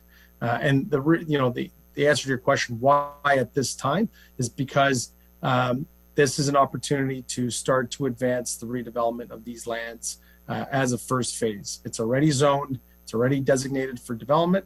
We looked at it, we thought that there was an opportunity to add density in a way that conforms to the goals set out in your official plan. And we've obviously used a great architect and the great team to come up with a concept plan that we think does it in a way that is appropriate and is approvable by this council. So that's our opinion. We think what it'll do is really start the process of advancing the redevelopment of these lands. And I think we've heard from everybody tonight that the location is great. It's close to your downtown. It's got all these great amenities nearby. It has transit, and this will start to transform this neighborhood and this street specifically into a hub for more activity. Thank you. And I guess just a couple questions about the proposed design, which I think is quite fantastic. Could you just, or if you or the other presenter could just touch on creating those common spaces and the benefits to the residents? Because I know there's some people who have had questions about, you know, who would want to live in a condo? Why would they want to, you know, trade it off for a house? But could you talk about the benefits of having the residential units on the bottom floor of Thomas, and just touch on a little bit about the communal spaces and the playground? Sure. What we really tried to do with this site is create an opportunity for a number of different needs for the community. By introducing townhouses, that would kind of more cater towards families, which we know would have children. So we specifically dropped in a talk lot for the mid-rise building, and as well the catering to the townhouses and the family units. What we find in mid-rise buildings like this is there's an opportunity to do a very large amenity space, which is kind of targeted with party rooms. You also have a games room, opportunities for fitness center, which can be a benefit to each one of the residences, as well as providing for a common outdoor amenity space with that. That courtyard is going to be quite nice. First off, it's a bit separated from the street, so it is private, and it will be very kind of calm within there. And we really wanted to play off having a lot of landscaping and softer areas for some passive uses with seating. Along Thomas Street, really what we wanted to do was kind of continue with creating an activated street front. Really, Thomas was about creating front yards for residents so you could get eyes on the street. We've often found that the ground floor units are favored by seniors because they like to have that outdoor space, and also like to be able to not have to necessarily traverse stairs. And we really wanted to transform the look and feel of Pleasant Street with a commercial space, which is absolutely convenient to the residents, but also is something that could give back to the community and be a nice adjacency to the park, where that would allow for an opportunity to either be one larger space or it could be a number of smaller spaces that could end up being a smaller cafe or other service-related uses. So that's how we've really approached the ground floor. And of course, we have a very talented landscape architect that has shown some very nice opportunities for seating and great streetscape and public realm. Thank you. Thank you, Ms. McPherson. We go to Councillor Miller. Thanks, and thanks for taking the time. I'll try to keep it short. A lot of questions have been answered, but just one thing to reiterate, if you've already answered this, or to clarify, a lot of the concerns are about the timing and the staging of the development of sort of this property and the property next to it. In your experience, or just in your knowledge of some of those other contaminated or brownfield sites, large brownfield sites, let's call them, in Ontario, are they typically have phases like this, or are they typically cleaned across the board and then developed on afterwards? Through your worship to the councillor, typically with large scale brownfield redevelopments where they're occurring over a vast area, they typically are done in phases. So you don't get it all clean at once. What you do get is you typically get planning approvals in place, and then there are record of site conditions for each individual. But again, each area typically has their own sort of process for phasing things. And I think what we've heard through our environmental group, and I think what you found on this site specifically, is that 10 Pleasant can proceed in absence of the remainder of the site. Thank you. Okay, thank you. Thank you, Councillor Miller. Okay, seeing no other further questions from the applicants, thank you very much for your presentations. Very much appreciated. So now I'm going to ask for a closing of the public meeting, a motion to close the public meeting. Councillor Townsend, Councillor Phillips. All in favor of closing the public meeting? Public meeting is closed. I'll signify that. That's closed. Okay. So we now go into the motion, and I believe Councillor McPherson is moving it, seconded by Councillor Porter, and that is the staff recommendation. So we've got the ward councillors making the recommendation on 10 Pleasant. And now we have questions of the motion itself and of staff.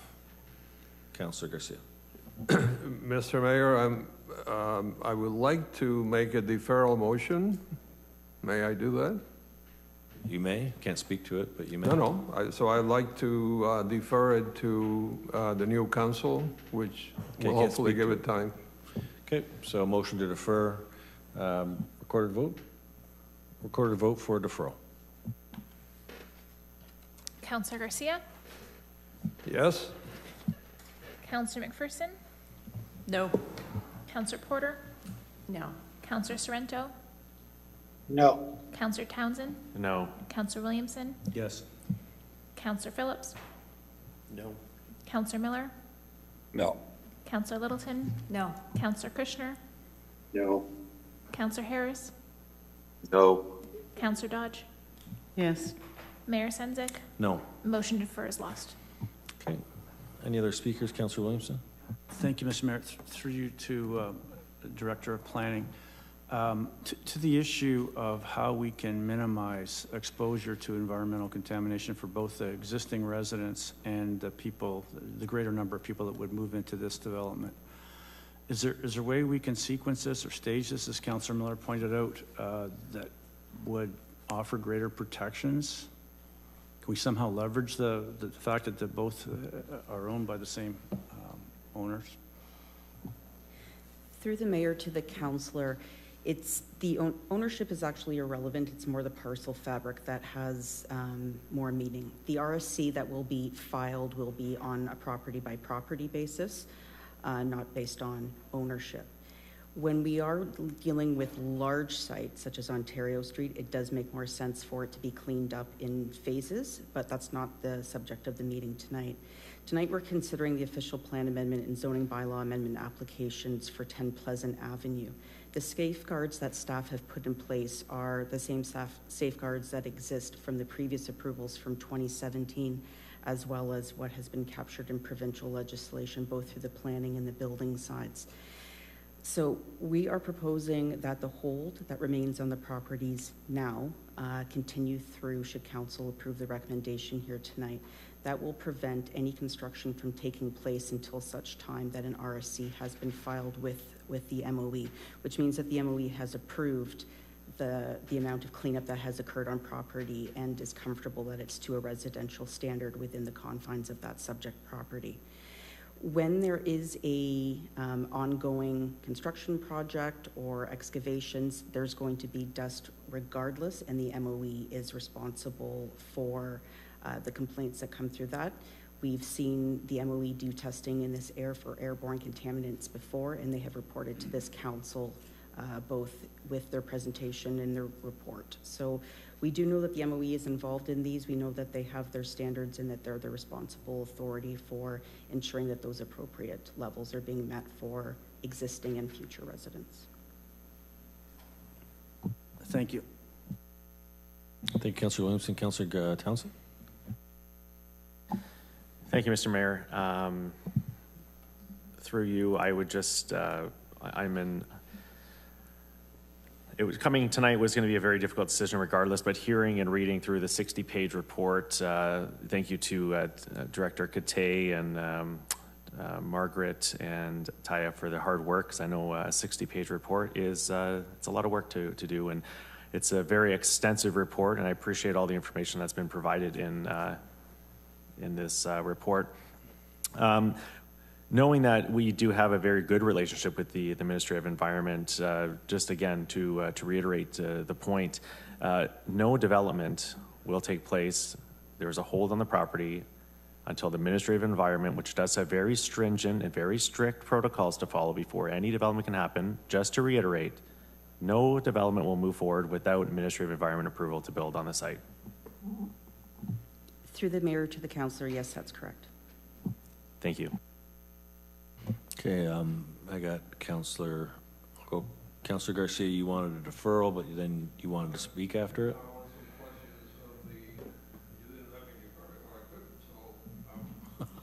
That was a council decision. Sorry, I have some questions of the motion, of the planning department. Yeah, you're more than welcome to ask them. Yeah, you're up. You're up. Okay, so through you to the planning department, Mr. Mayor. In the report, when you talk about the build form, I guess maybe through you to Ms. Devlin, there's a statement that says that they believe that the build form corresponds in height, scale, and massing to surrounding dwellings. And I'm trying to understand how we can say that a 9-story building corresponds in height, scale, and massing to surrounding dwellings, which are mostly 1 or 2-story, right? Through the mayor to the councillor, I'll start, and then perhaps the senior planner can finish. We're in an intensifying city where we have growth targets that have been set by the province and through the region's new official plan and approved by the city council through OPA 26 and our land needs assessment process.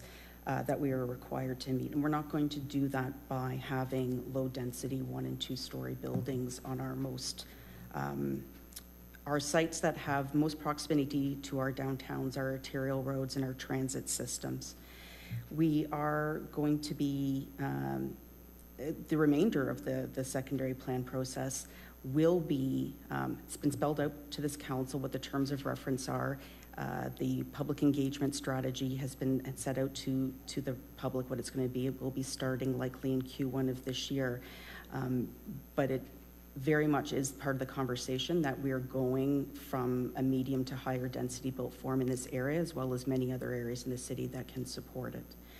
In terms of the other contextual language that's in the report, Some of the slides that were provided both by the senior planner and by the applicant had demonstrated some of the transitional attributes of the design that have been put in place to support the transition from the lower density neighborhood to the site itself. And that was things like putting the tot lot and the playground next to the residential areas, to having a line of lower height townhouses act as a transition, as well as the step backs from the building, which we typically place in the front of properties, have been placed in the rear of these properties. So there have been a lot of efforts made for this development to be compatible to and sympathetic to the existing built form. But as we've been talking to council now and the public since 2017, we are an intensifying city, and more of our developments will be in this medium to higher density built form configuration than in the past. Thank you for that, Director. And through you, Mr. Mayor, I think, again, to the Planning Department, excuse me, I believe when Ms. Devlin was asked about why going to high density now, one of the councilors asked, she said something to the effect that it was consistent with the intent of the secondary plan, even though we don't have a secondary plan. But can you comment on that, please? Through the mayor to the councilor, I don't recall that question being asked to the senior planner. I believe it was Councilor McPherson term that asked why go. No, that was to the applicant. It wasn't to our planner. Oh, I see. But, sorry, my apologies. Somebody said that it was consistent with the intent of the secondary plan. Is there something in the terms of reference that talks specifically about we're going to be looking at high density rather than medium density, or? Through the mayor to the councilor, the secondary plan process is only in its very infancy, and we have not done any of the background studies that are going to spell out where land uses are and what their densities or built forms are going to be. That being said, I think it's fair to say that there is going to be high density built form on those properties at some point. We just cannot guarantee where or how much at this time. I understand. Thank you. Mr. Mayor, I think there's major concerns about potential contamination, so I certainly cannot support this motion. Okay, thank you, Councillor. Councillor Littleton. Thank you, Mr. Mayor. Through you to the Director of Planning and Building Services, I just, something just struck me. You had mentioned that this is basically that this has been approved in 2017 with the holding provision. So that was put on by the previous council. Is that correct? Through the mayor to the councilor, yes, that's correct. In 2017, council approved a medium density development with a hold on it, and it was the terms of that hold removal are the same that they are today. That environmental site assessment work needs to be done, and a record of site condition filed with the MOE. I know this is before your time, but what was the discussion, if we know, at that time about the contamination of the lands? Through the mayor to the councilor, I may have to defer the one that back to staff because I'm not aware of what the contamination conversation was at that time. I do know that this property is much less contaminated than perhaps other properties in the area because it was only used as a staging yard. But perhaps one of the other staff on the call would be able to respond to what the dialogue was in 2017 around that issue.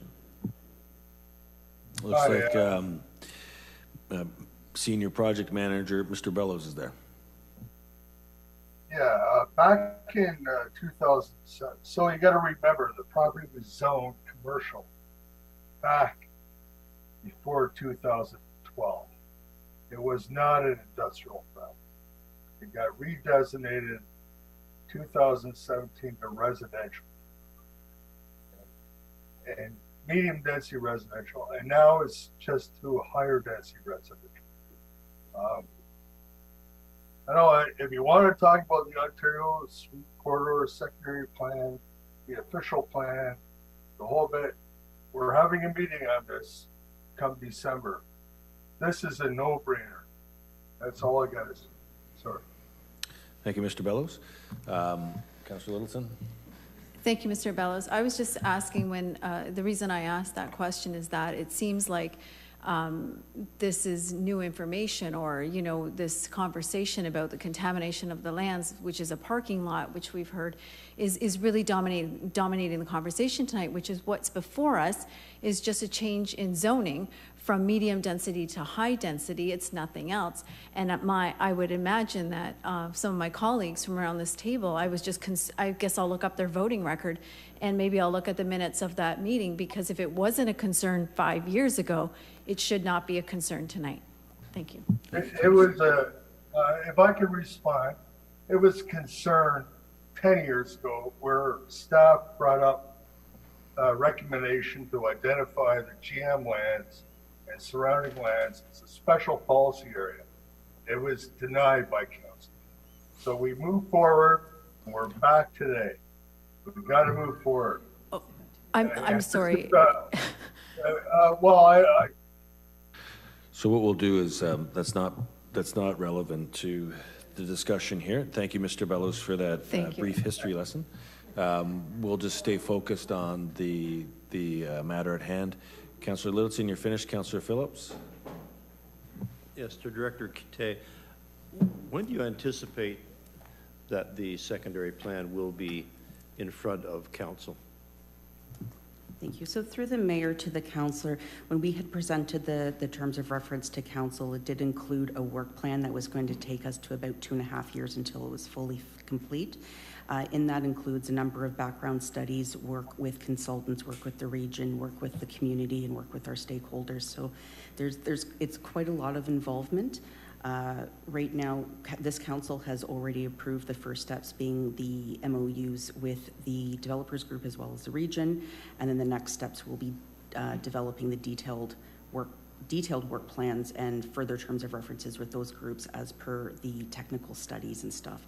Then we're going to be having our first visioning sessions with the community, and then the remainder of the terms of reference will play out. So it's about a 2.5-year process to do it right, and because there's so many stakeholders involved, we need to make sure that we're properly engaging with all of them. So you're saying 2.5 years from now, or 2.5 years from when you started months ago? 2.5 years from when council approved the terms of reference a couple of months ago. And when was that, did you say? I want to say it was June. Okay, not long ago. No. Okay, next question then, is it safe to say that until that secondary plan arrives in front of us, that there won't be any construction done in that area until the plan arrives? Through the mayor to the councillor, there will be no construction in terms of buildings on the Ontario Street properties. Yeah. That being said, work is ongoing now to remove what's left of the structures on the property, as well as the surface debris in response to numerous orders that are issued on the property, as well as what's expected from the community. And will that plan include both sides of Ontario Street? Through the mayor to the councillor, yes, the secondary plan includes a study area, which actually includes the entire Ontario Street corridor from the QEW to Welland Avenue and all the properties that face onto it. But the primary driver of the secondary plan are the two large former industrial brownfield sites. So to deny this tonight could mean a delay of a couple of years for this well, they could build the townhouses that we approved. That's the big deal. As Councillor Littleton said, if we say no to this tonight, they go ahead and build the bungalow loft condominiums, correct? Through the mayor to the councillor, the previous official plan amendment and zoning bylaw amendment for medium density still is on the property with a hold. The draft plan of subdivision that accompanied that has since lapsed. So should this applicant wish to go with the former application, they would have to reapply for that. That being said, we've been doing a lot of extensive engagement with the building industry on numerous different initiatives at the city. The number one theme we keep hearing from them is they want predictability. They want to know that they have certain levels of support at certain phase of development moving forward. The development community, are unlikely to expend the amount of money that they need to do an environmental cleanup without knowing that their planning approvals in principle have been set, and that's a request before council this evening. Thank you. Thank you, Councillor Phillips, Councillor Miller, and then wrapping up, I guess, with Councillor Porter. Yeah, thanks. I don't have any questions. I thought the reports and presentations were really thorough. I do want, yeah, I appreciate Liz, Mr. Sawyer brought up the density pretty extensively, and I do just want to say that, you know, that's really what we're talking about tonight. I certainly appreciate the environmental and the health concerns from residents, but I'm convinced that the protections are in place there to ensure the safety of those living in the area. And I do, and so the conversation about density was interesting, and certainly I'm in favor of density, but that's just a disagreement two people can have. I thought what was interesting, Mr. Sawyer said, was about how long this issue's been going on, how top of mind it is for all residents. I think the idea of delaying this anything on the site any further is really a bad idea, and I think it's a bit of a abdication of our duty. And again, I trust that those safeguards from the MOE are in place to ensure protections, and I think it's really time to get moving on these sites. The cleanups are happening, and now it's time to get residents living in a place that used to be a parking lot. Let's keep that in mind. So really great added density in an area that can support it. So that's why I'll be voting in favor of it. I think it's important that we voice why we're voting for or against things. So I'll be voting for it. Thank you. Thank you, Councillor. And Councillor Porter speaking last. Thank you, Mr. Mayor. I'll be supporting this proposal for a number of reasons. Residents have been waiting for a long time for something to happen. And this is one of the nicest developments that I think I've seen in my term of council. And it's going to look nice. It's 9 stories. If I compare that to other apartment buildings and condominiums around town, it's not as, I don't think it's as high as the Scott Street condos and behind Toys R Us.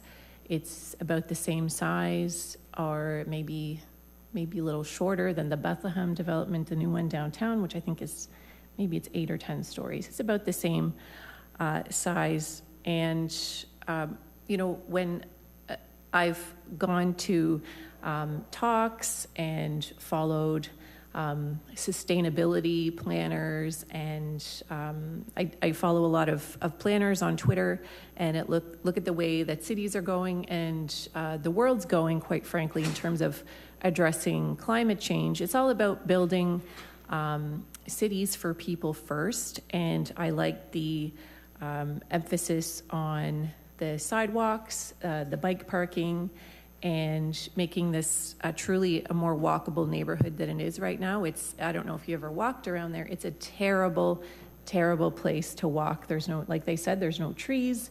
There's, the sun beats down in the summertime, and in the wintertime, it just blows, and you freeze to death walking down Pleasant Avenue. This is gonna be a super great development.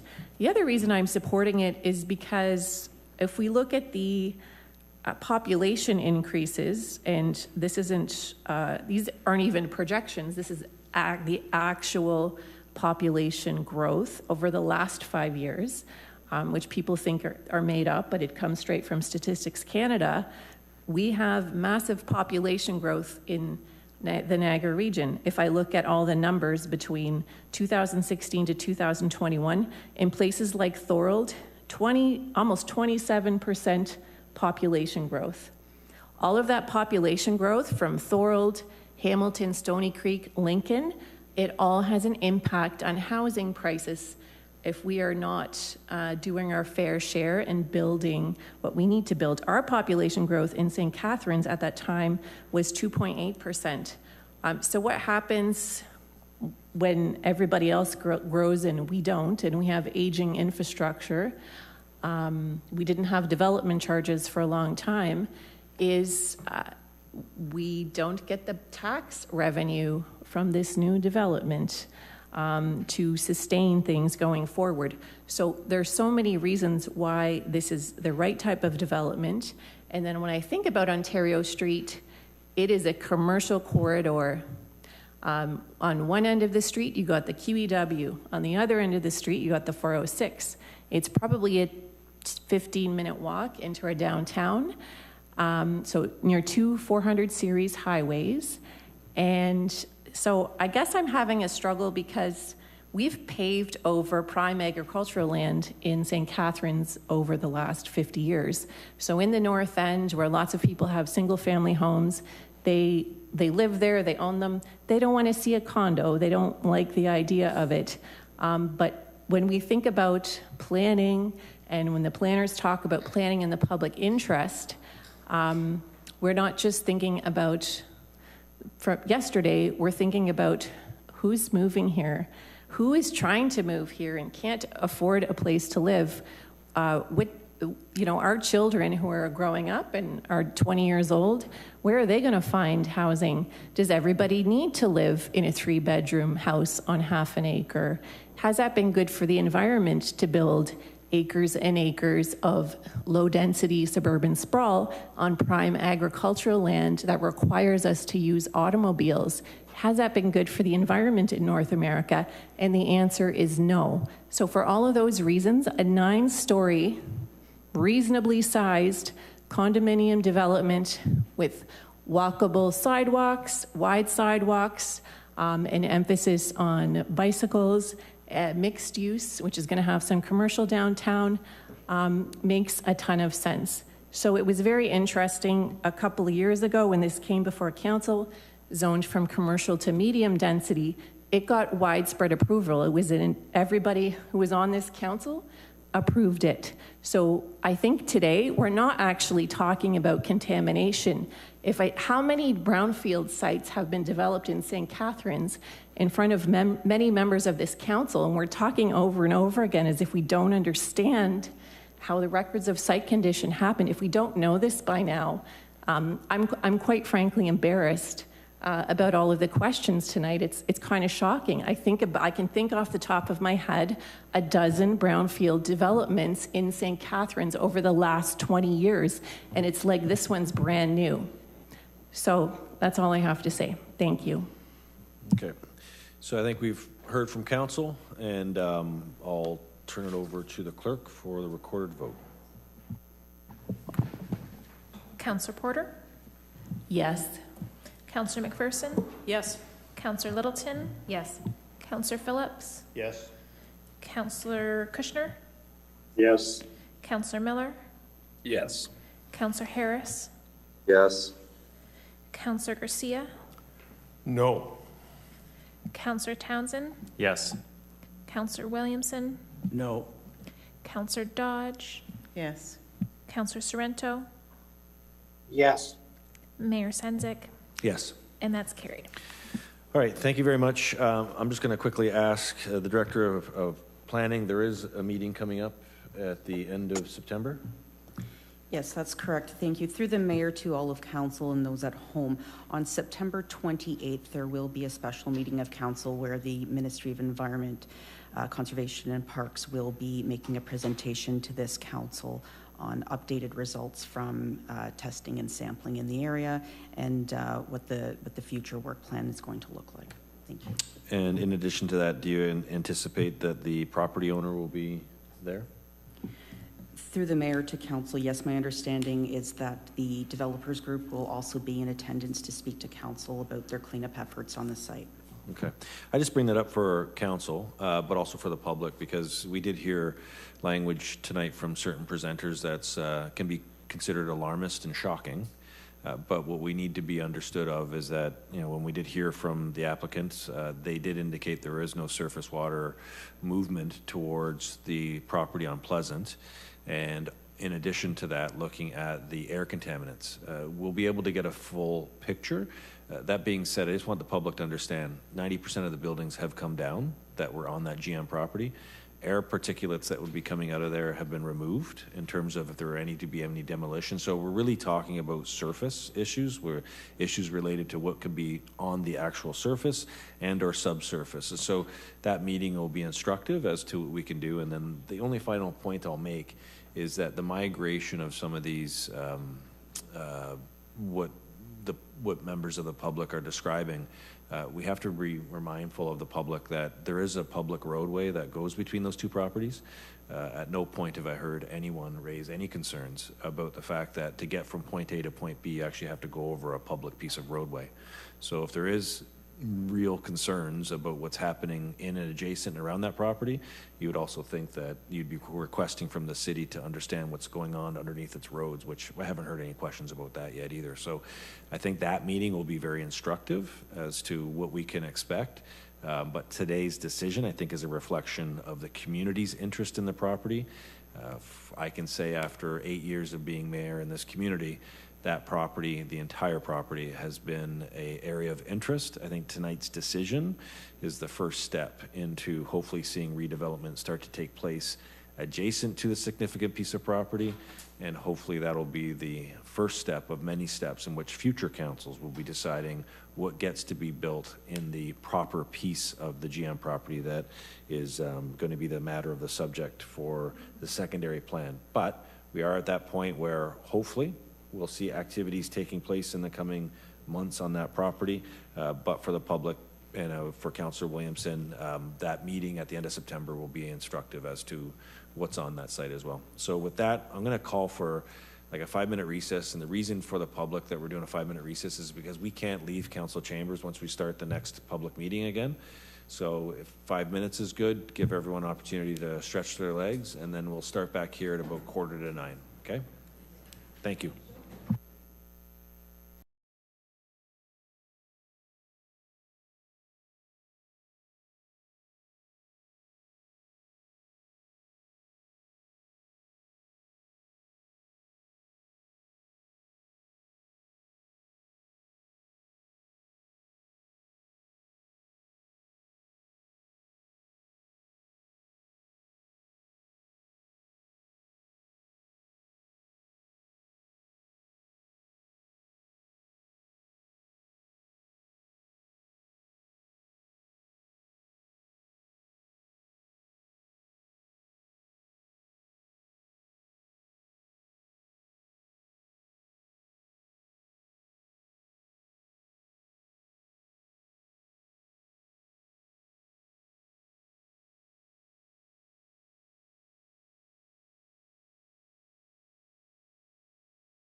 So Phil just.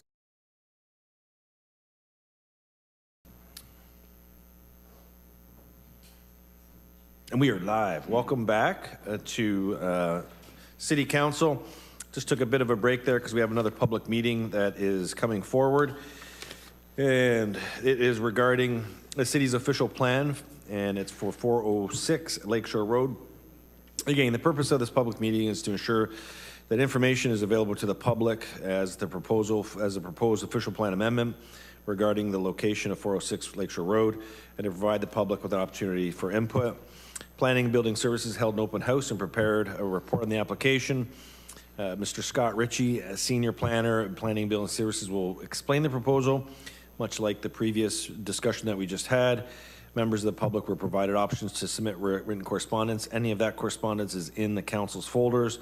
Public have an opportunity to speak, and everyone had an opportunity to register to speak before 9 a.m. today.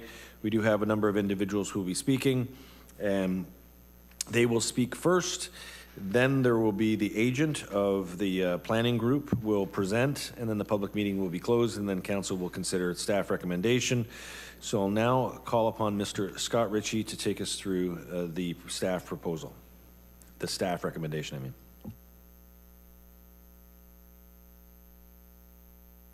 Thank you very much. Just give me one moment here.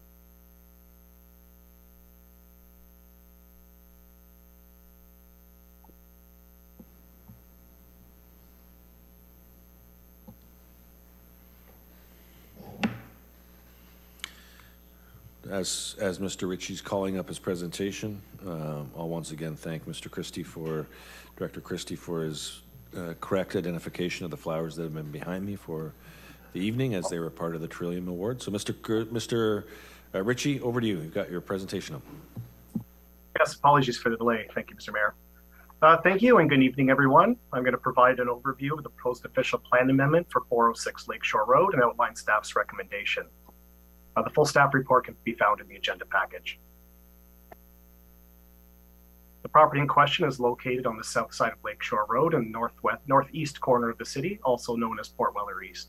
The site also has frontage on Seaway Haulage Road to the west and broken frontage along Reed Road to the east, which also forms the municipal boundary with Niagara-on-the-Lake.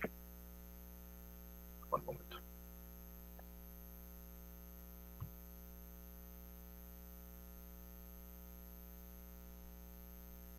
This aerial image provides a better sense of the site and its surroundings. The property is approximately 18 hectares in size and is principally covered by orchards, with some farm buildings in the northwest corner. There's also a popular fruit stand along the Lakeshore Road frontage. Notwithstanding the long-term agricultural use of these lands, it is important to note that the property is located within the urban boundary and is part of an employment area.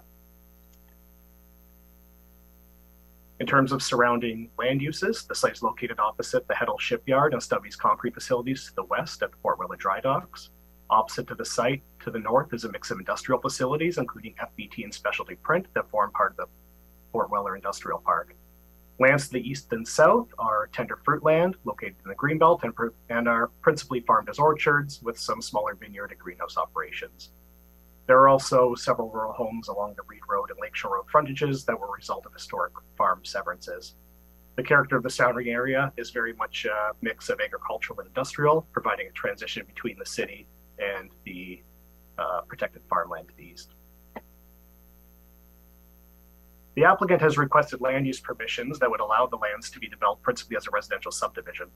I'll provide more detail on the requested land use changes on the subsequent slides, but the key requests are a change in land use designation from employment to neighborhood residential in the general land use plan, and then land use changes to the more specific North Planning District schedule to implement the applicant's concept plan.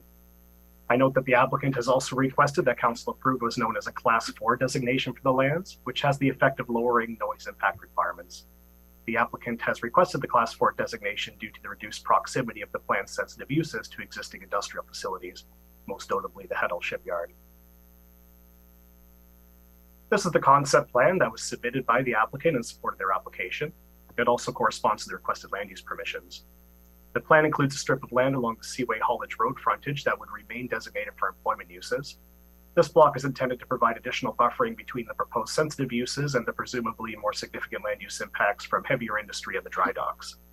A small mixed-use block is identified along the Lakeshore Road frontage, with 2 apartment sites behind. A neighborhood park is identified at the center of the site, with the remainder of the lands proposed for low and medium density housing in the form of singles, semis, and townhouses. I'm now going to briefly go through the existing land use permissions on the property and identify the requested changes. The city's official plan designates the lands as employment on Schedule D1, the general land use plan. This site is also identified as being within an employment area, along with the rest of the Port Weller industrial lands. The employment land use designation permits a range of industrial operations and related uses. Employment areas like this one are to be protected for long-term provision of employment land jobs. This map shows the extent of the subject lands that are proposed to be redesignated from employment to neighborhood residential to permit the proposed subdivision. The North Planning District maps in the official plan provide more detailed land use designations. Schedule E2, shown here, identifies the subject lands as being designated general employment, and this general employment designation permits a range of industrial operations, including both heavy and light industry.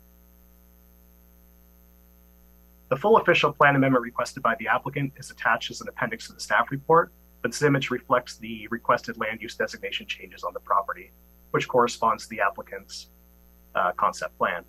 You can see the blue strip remaining general employment along the Seaway Haulage Road frontage, with the remainder of the lands being designated for a mix of low, medium, high density residential, along with the mixed use site and parkland and open space lands. Again, in addition to the land use changes, the applicant has also requested a special policy area that would permit relaxed noise standards, allowing the proposed housing units to be subjected to higher sound limits associated with their reduced proximity to industrial operations. In terms of zoning, consistent with the official plan, the property is zoned E2, general employment, with land use permissions including both heavy and light industry. No application for rezoning has been submitted at this time. However, if the requested official plan amendment were to be successful, further applications to council for a zoning bylaw amendment and draft plan of subdivision approval would be required. A public open house was held on December 15th of last year. The meeting was well attended and staff received comments on a range of themes both during and following the meeting. The most common themes are listed below and include concerns related to traffic impacts, particularly impacts to the road network when canal bridges are up. Related to this concern was the matter of emergency access to the area, which can be compromised by bridge closures. We heard that neighbors are concerned that adding housing in this location would result in nuisance conflicts between the new homeowners and existing farmers and industrial operations. We heard that neighbors are concerned about maintaining the predominantly rural character of the area, particularly along Reed Road, and whether apartment buildings would be appropriate in this context. We heard from other members of the community that they would be supportive of housing on these lands due to its potential to better support neighborhood serving commercial uses and transit service for the Port Weller East community. There were concerns about environmental impacts associated with removing the orchards and associated wildlife displacement, along with concerns about buffering to existing residents and servicing capacity. These comments are addressed in greater detail in our staff report, and some have also been echoed in the agency comments. So getting to those agency comments, the applicant was circulated to all appropriate city departments and external agencies, and several concerns were identified through that circulation process. Niagara Region planning staff advised that they could not support the application, citing issues related to the proposed employment land conversion, deficiencies with the applicant's land use compatibility study for dealing with noise and odor impacts, deficiencies with the submitted traffic study, and issues related to sewer capacity to accommodate the project, which would have required either upgrades to the sewage pumping station or the creation of a new sewer connection under the canal. The town of Niagara-on-the-Lake was circulated as well, as Reed Road forms the municipal boundary. In response to the circulation, the town council passed a motion expressing their support for a minister's zoning order on these lands, which was a request made by council in 2021, and I'll touch on that further on a subsequent slide. St. Catharines Transit Commission confirmed that the site is currently served only by on-demand transit, and that there are no plans to extend fixed route service due to the unpredictability of canal bridges. St. Catharines Fire Services also identified a concern related to the canal bridges and their impact on response times. They further noted that if approved, all units would need to be provided with sprinklers. The city's development engineering section echoed the concerns of Niagara Region related to servicing, and also identified that further work would need to be undertaken to confirm the viability of the stormwater management strategy for the project, which includes directing flows to the creek that transects Happy Rolls to the north. Now, before I get into the policy framework for evaluating the application, I just wanted to provide a brief overview of some recent history associated with this property. In 2017, the city initiated an employment land needs assessment to identify if the city had excess land that could be designated, that was designated for employment purposes, but could instead be redesignated to other uses. This study culminated in official plan amendment number 26 that resulted in some properties in the city being redesignated for other purposes. An employment conversion was requested for 406 Lakeshore Road through that process, but could not be supported as the lands were not considered to be suitable for residential development and were required to accommodate employment growth forecasts. Council unanimously approved OPA 26, which was later approved by Niagara Region in March of 2021. OPA 26 was appealed to the Ontario Land Tribunal by Timberlea Glen Developments. And in October of 2021, Council unanimously requested that the province apply Minister's zoning order to 406 Lakeshore Road to ensure the long-term protection of employment uses on these lands. No MZO has yet been issued. Going back to the matter of the Timberlea Glen appeal of OPA 26, that appeal was dismissed by the tribunal, as was a subsequent request for a review of that decision.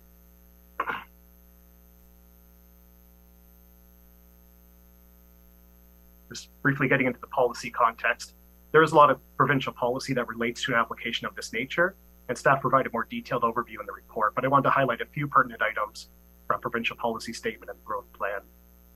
The property is located in the settlement area, being the St. Catharines urban area, and is considered greenfield land.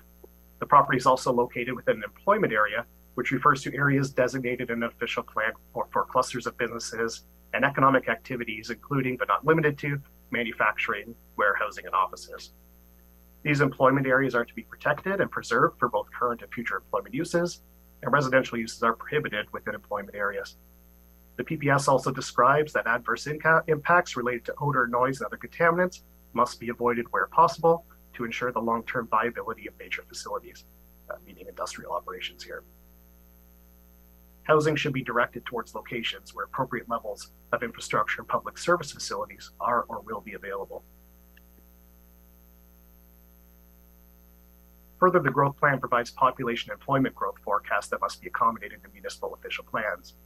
It's the responsibility of Niagara Region to allocate this growth between lower tier municipalities, including St. Catharines. The most recent growth allocations can be found in the recently adopted Niagara official plan, which allocates roughly 17,000 of the region's roughly 85,000 forecasted new jobs to St. Catharines over the next 29 years to 2051. The PPS and both growth plan both identify that employment land conversions may only be considered through a comprehensive review, and where it has been demonstrated that lands are not required for employment purposes over the long term, and there is a need for the conversion. The proposed uses must also not adversely affect the overall viability of the employment area. These criteria are not satisfied by the proposal. The comprehensive review process has concluded and found that these lands are required for employment purposes over the long term.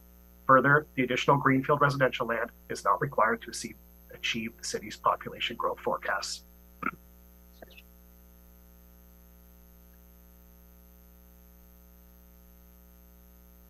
In terms of regional plan conformity, I'll only note that the lands are located within the urban area boundary and that the regional plan includes policies related to land use compatibility and employment land conversions that echo and build on provincial policy.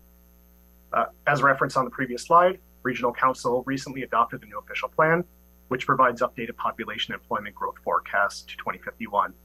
The new plan also designates employment areas throughout Niagara for long-term protection, including 6 employment areas in St. Catharines, one of which is Port Weller East and includes the subject land.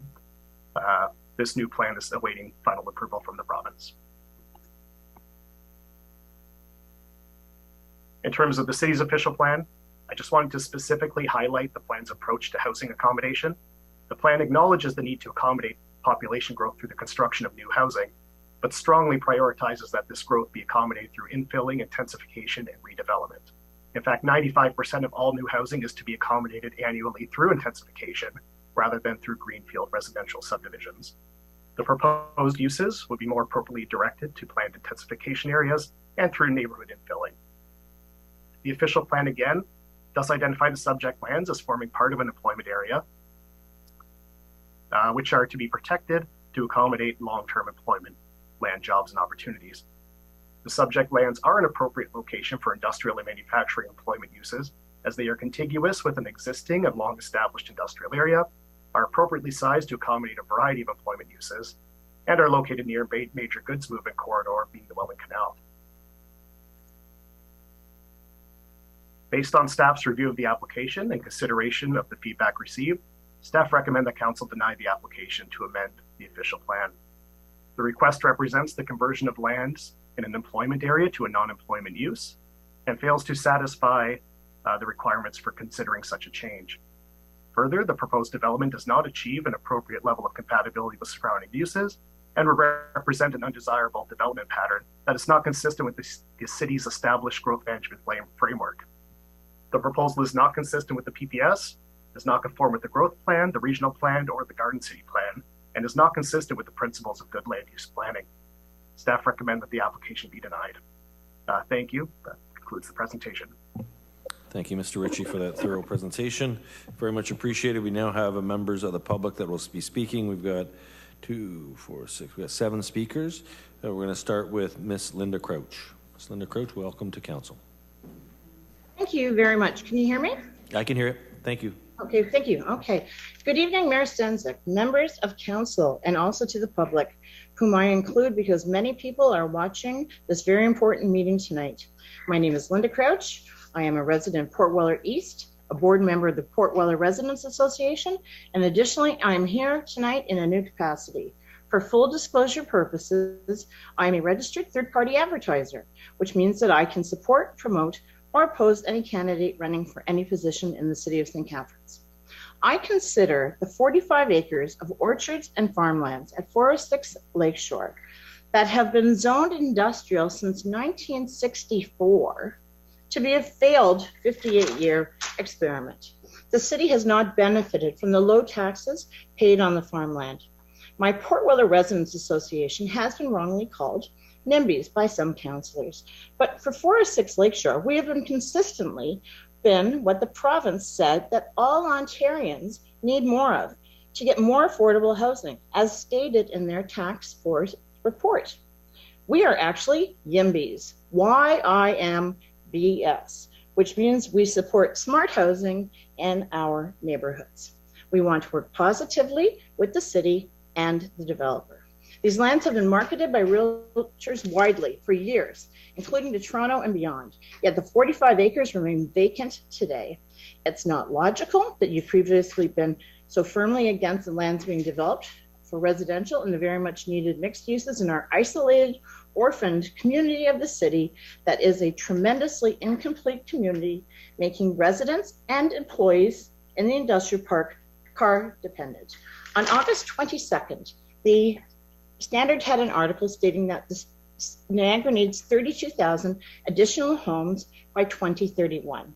It's unfathomable to the public why you always say we have an affordable housing crisis, yet these lands have been the subject of a quest for an MZO, which would have virtually permanently zoned these lands as E2, that you unanimously vote for without a planning report, and not one councillor asked a question before voting unanimously. There's no transparency to that action, but tonight, you can put all of that behind all of us, or not. The land needs assessment was largely voided and changed by COVID. So there's difficulties with that. Number one, you could defer this matter to the new council, requesting a second statutory public meeting, or you can vote for the rezoning, and or you can request a land use study for district plan purposes of the entire urban Port Weller East area that the region would do with the city. We have egregious incompatible uses such as Happy Rolf's across from a business with transport trucks backing in daily. It's very dangerous. These industrial lands are not suited here, but are much better for mixed use and residential area. I have 6 points as to why Heddle is not a true candidate for these lands that I emailed to you. I can state them if anyone asks. Notably, a prior owner of the dry docks did sell off the 406 Lakeshore lands because they were not necessary, they're difficult and impossible to expand into because of Seaway Haulage Road. Regional Transit will surely be driving past 406 Lakeshore if they're not doing it already.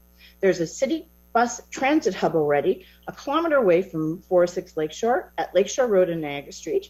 There are 2 elementary schools by the canal. We are a beautiful area that is the gateway into our garden city, being on Lake Ontario with a substantial residential community established in 1913 before even the dry docks were built, with a marina, Jones Beach, Happy Walls, the waterfront trail, and are directly beside the lovely orchards and vineyards with trails for biking and hiking.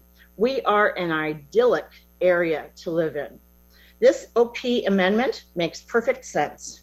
My home is located on lands that were zoned industrial with an address on Northrop in the Kiefer Road Industrial Park until 2010, when City Council severed and rezoned a large parcel of lands located next to E2 lands to create our beautiful neighborhood of Broadway Gardens. Why bus to Sunset Beach, but not to Happy Rolf's, which really needs it? That's what we ask. With open and creative minds, this can happen at 406 Lakeshore, benefiting St. Catharines for residents, tourists, and taxes. Thank you very much for your time and service to our community. Thank you very much for your presentation, Ms. Crouch. Any questions of the presenter? Councillor Littleton. Just a quick question through you, Mayor, to Ms. Crouch. Were you listening to the previous presentation? Yes, I was. I'm familiar with it, and all the things have gone on before. Yes. So some of those people expressed concerns about having housing being developed right next to a former heavy industrial area, but under this planning change that you seem to be advocating for, if I'm understanding correctly, you would see putting housing beside heavy industrial. Is that correct?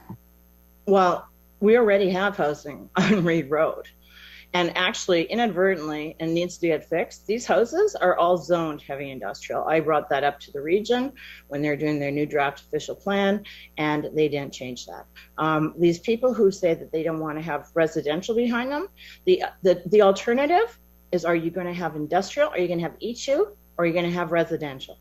I think, given the choice and the reality of that, they would realize that residential is the better choice, because 45 acres of industrial, God knows what's going to go in there, what kind of contaminants, what kind of effect, what height, anything that could be coming that is unknown to us right now. And it's very vulnerable with 45 acres of E2 lands there and the effect on the existing neighbors.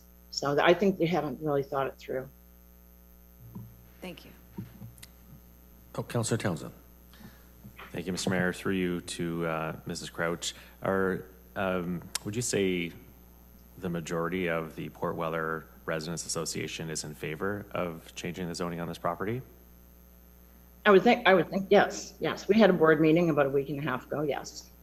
Okay. And how many members are on your association? We have a board of 10 members. Okay. And we have an email list of 1,700. Okay, and you are aware that councillors, we did receive emails from Port Weller residents, Port Weller East residents in favor of keeping it industrial. You're aware of that? Unfortunately, I'm not aware of that, because we did ask people to CC the Residents Association, but David Duracco, who is our president and who runs the email, he left on vacation for camping and went incommunicado on the weekend. So we haven't been able to be in touch with any of what we've heard from the residents, but I'm not surprised, because of course you hear positive and negative all the time. Okay, thank you for your presentation. Thank you, it's a great question. Thank you, Councillor Townsend. Councillor Garcia.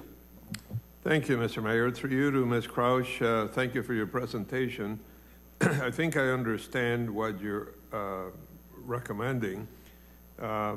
my question to you is, if this housing was built next to existing industrial uses, are you not concerned about noise overnight in terms of the work that is being done at these industrial complexes? Well, first of all, I don't think much noise really is going on from Stubby's. And for Heddle, see, we residents in Port Weller East know that the 24/7 story is not true, because the employees parking lot is on Broadway Avenue, which we drive by all the time when we need to drive into what I call the city and cross Lakeshore Road, because it's right there. The parking lot exits onto Broadway. And so automatically, I always look, during the day, of course, it's jammed. Very rarely is there anything on an evening shift. And I'm talking maybe 5 cars tops. And then I've never seen anything, on a night, overnight shift. So in terms of the noise, I know that the developer has a way to mitigate the noise. And in fact, I read on Stubby's, maybe Facebook page, that they have developed a new way for noise mitigation with their concrete that could be used as a wall that would mitigate the noise and anything that's incompatible. So that's my understanding. I'm sorry, does that answer the question? Yeah, thank you for that. And my other question is, pardon me, how much of a buffer is there? I understand there is a sliver of land between this area that's being proposed for housing and the industrial use, the current industrial use? I think that's a better question we have the applicant, Mike. For the applicant? Okay. Yeah, so that'd be a better question for the applicant. All right. Okay, but if you don't mind, I do want to touch on that, because what's incorrect on the slide in the presentation is when it says to the west are Stubby's and Heddle, and that's incorrect. What is there is Seaway Haulage Road. So Heddle can't move back east because they would cut off the access for Stubby's, which is a company that's invested millions, and it needs its access to Lakeshore Road. So, sorry, I get sidetracked on this. It's been a very long day. I'm sorry. Okay, no, you've answered the question. Thank you very much. Any other questions of the presenter? Okay, seeing no other questions, thank you very much, Ms. Crouch, for your presentation. Very much appreciated. We now move on to Rosemary French. Ms. French, when you're called upon. Great to have you on. Thank you for coming in front of us today. Hi, thank you very much. I have a few comments, and a lot of them were covered in the presentation from Scott. So I thank Scott and the staff for doing such a thorough investigation. I live on 418 Reed Road, and the proposed development would butt up right against my property. And so part of many of the concerns that I've had have been addressed in Scott's presentation. But I do want to let the community know about this piece of beautiful rural area that we live in. It is and has been family farmed for the last 100 years, all across Reed Road and Lakeshore Road. And so from a character perspective, I have some difficulty in seeing or envisioning medium or high density anything as part of this community, especially as people coming into Niagara-on-the-Lake would have to go through one of the locks, and specifically Port Weller lock to get through. So from a character perspective, I have some concerns.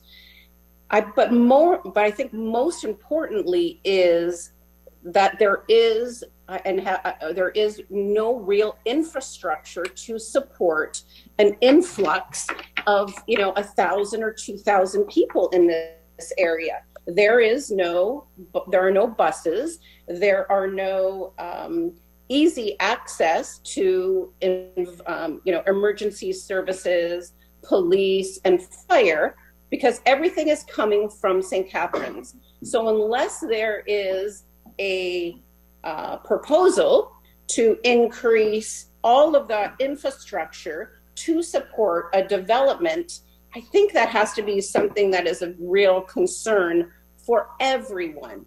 I live in the area, and it is not, and I know that there have been traffic studies done, but I really do question about it, because living here, it is not unlikely or uncommon that I have to go from one to the second to the third bridge to be able to get across the canal, into St. Catharines. And the lineups on Lakeshore Road and Reed Road, when that happens, is significant. So that's something that we have to be aware of. So that's a real concern for me, is around the infrastructure. And that's kind of what I'm thinking about. All right, thank you very much, Ms. French, and looking for any questions of the presenter. Not seeing any questions. Thank you very much for your presentation, and I'll look up the book Ignite Your Wisdom as well. That's I think I need to ignite my wisdom at some point.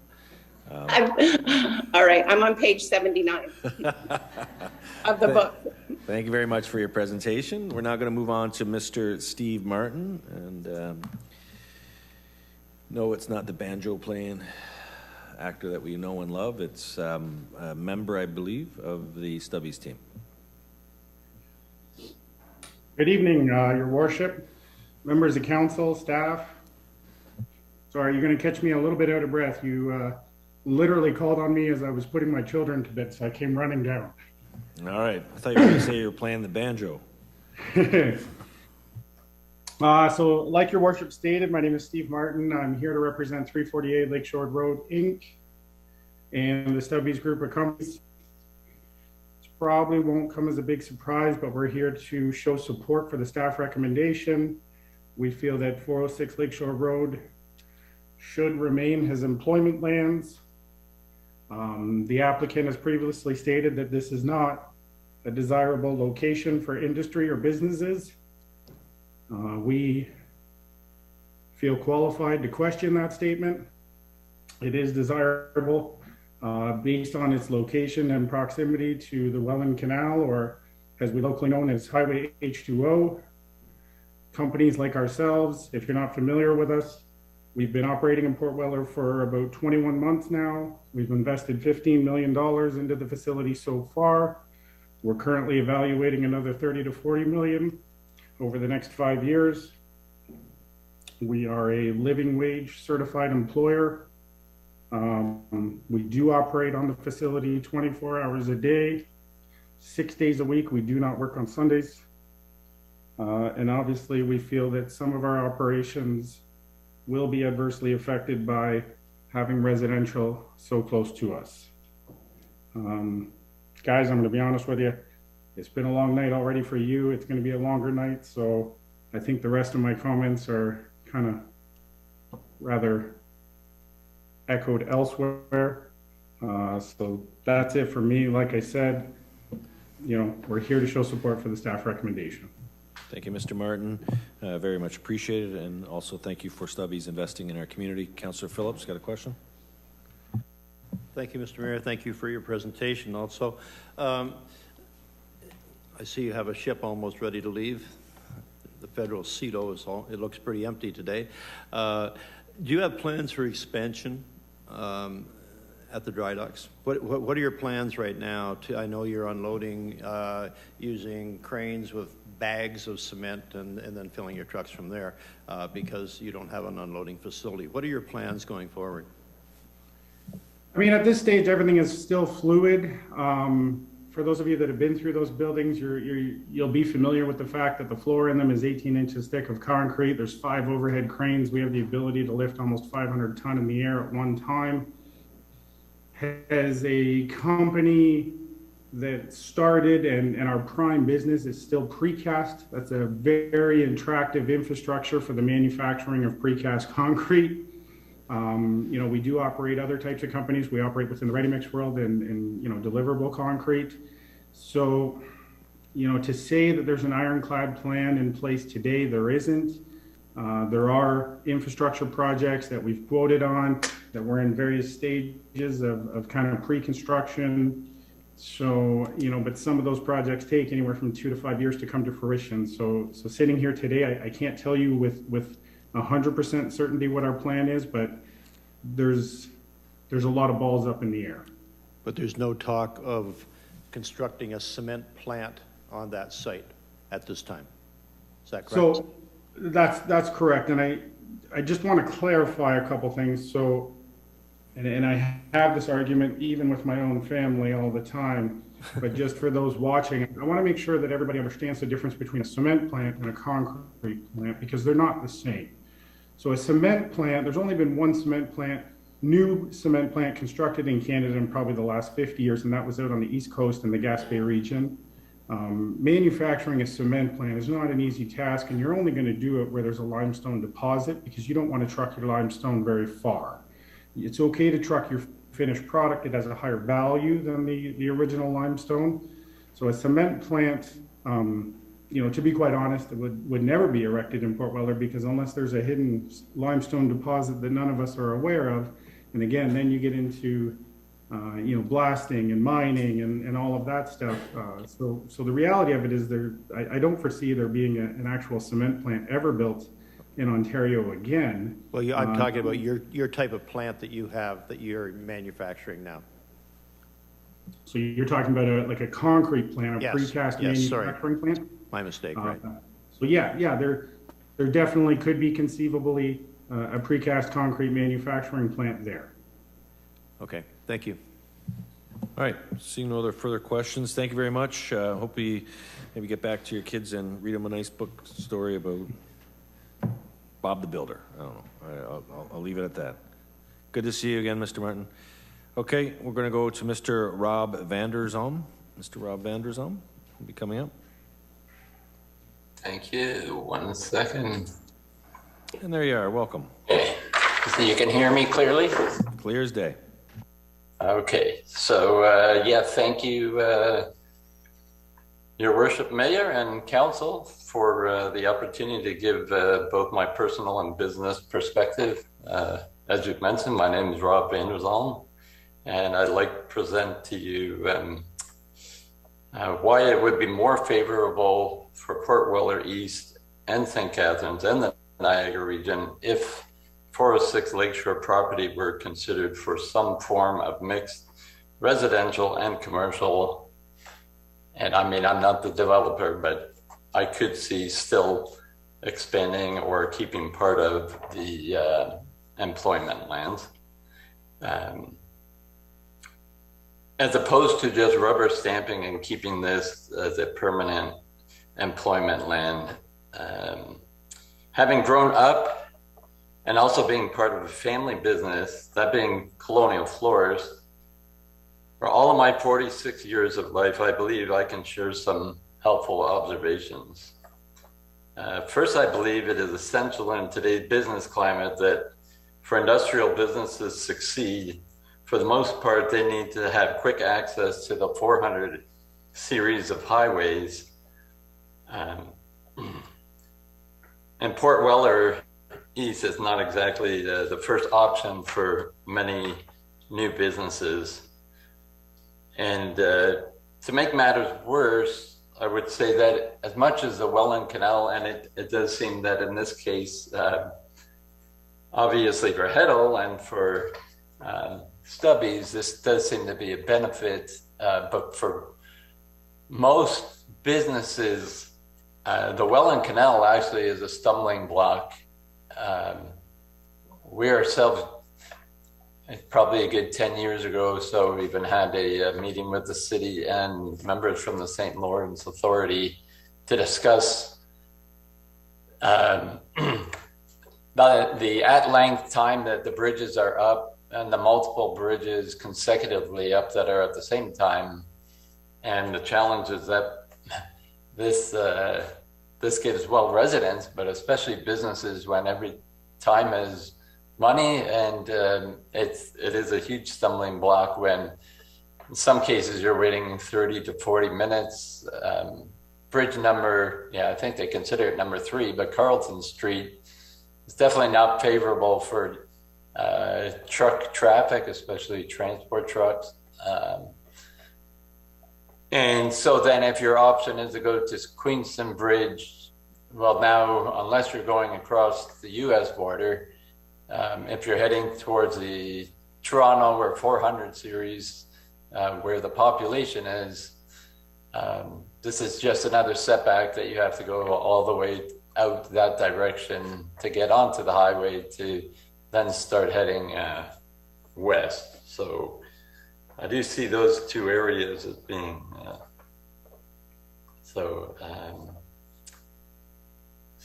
sorry, let me continue here for a second. So secondly, I would think, well, I know that over the years, the Kiefer Industrial Park, which neighbors our greenhouse and neighbors a residential area, from observation over all of these years, myself and my partners could agree that as much as there are some very successful businesses, there is a very high rotation of businesses in that complex, and oftentimes there are actual vacancies in that area. So if over the past 40, 50 years, it's never, in our opinion, been a thriving employment area.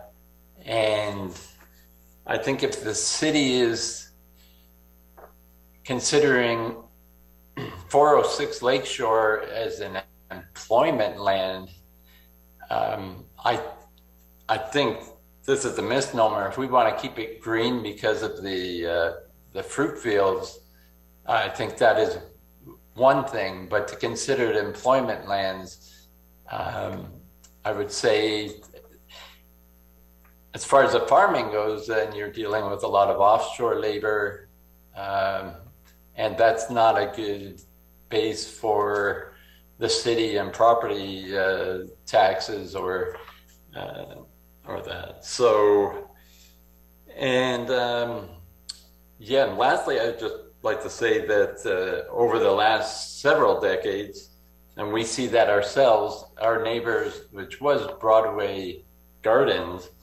that did pass and has become residential, and now they're also developing further properties in behind. And so there's become a significant residential area, and it's the north end of the city, and Port Weller East included, has become a desired part of the city. And with the issues of actually having, not too many options for residential areas in St. Catharines, and with the shortage of housing that we see across Ontario, across Niagara specifically, this would be a great opportunity. And I think that the mixed commercial would help on the employment side, and of course the residential would help on the property tax basis, helping the city overall to further develop into a destination area. So that's just my observations living in the Port Weller area. All right, thank you very much for your presentation. I got a question from Councillor Garcia. Thank you, Mr. Mayor. Through you, thank you for that great presentation, but I'm trying to understand your position. I believe you said at the very beginning that you thought there was an opportunity for a mixture where you would have some employment and some residential. Is that what you said? I mean, I'm not the developer, but as an opinion, when I hear Heddle, and stubbies, I would think that you would want enough separation and also an opportunity. It seems like it's a quite large parcel of property. Our greenhouse currently sits on about 18 acres, so 45 acres is quite substantial. But I'm not here to make amendments to the proposal from the developer, but this is just my opinion. Okay, thank you. Thank you very much. Any other questions of council? Not seeing any further questions. Thank you very much for your presentation, Mr. Van der Zalm. Greatly appreciated. We're going to move on to Natalie McCarthy. Natalie McCarthy is up next, followed by Carolyn Randall. Natalie McCarthy, welcome. Sorry, just give me one moment here. I was just trying to turn my audio on. That's all good. A lot of topics that have already been covered in the public meeting in the previous one. I just wanted to make sure that they were addressed again, or at least acknowledged again, is that myself and neighbors, we don't oppose, myself personally don't oppose the development of residential. You know what I mean? We do need housing in this end of the city. It's certainly desirable. My biggest concerns as a resident, I'm just hoping that they are acknowledged, is personally my biggest concern is myself and my two neighbors on either side of me is land drainage issues and the lack of sewers and the impact that the construction would have on the water table. You know what I mean? These houses have been in place for 70 plus years. The ground is settled a certain way, there's drainage a certain way, and then now the impact of that construction in these homes, what is that going to do for these houses along Reed Road that would be impacted by the change in the water table and the change in the structure? If the infrastructure is in place to acknowledge that and recognize that to prevent damage for the homeowners, that's what I'm just looking to make sure is at least on the table, that people are aware that there's homes that are going to be affected by this. And I like I said, I don't oppose the development. That's just the concern I have as a homeowner. The biggest one is the drainage. Obviously, I have concerns regarding the further infrastructure, emergency response, the bridges, the traffic. I know that there was some studies done regarding the traffic studies in terms of the impact of the bridges. I do question when the traffic studies were done, because a Saturday afternoon in July when both bridges go up have a different traffic impact than the traditional rush hour Friday at 5 p.m.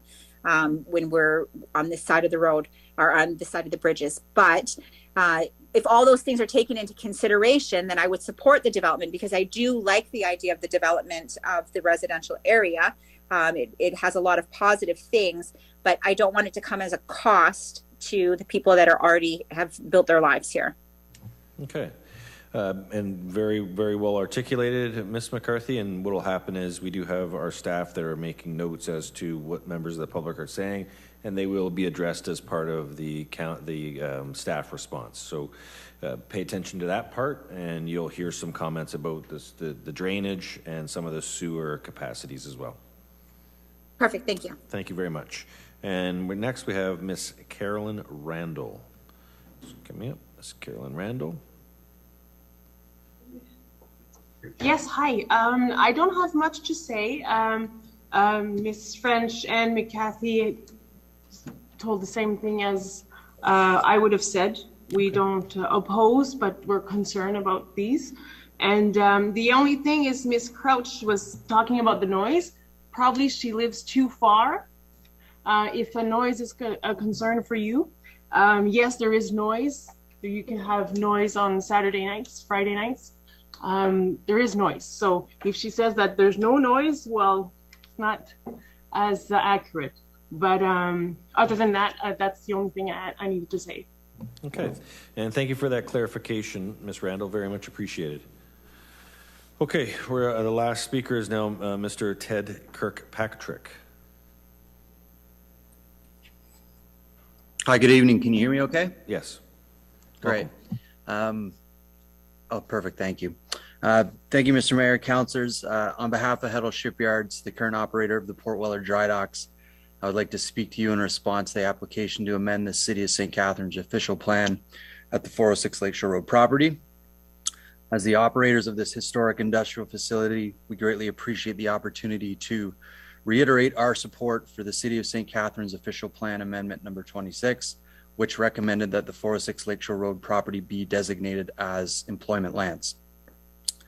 Heddle Shipyards is the largest Canadian ship repair and construction company on the Great Lakes, and we are a proud member of the Niagara industrial community.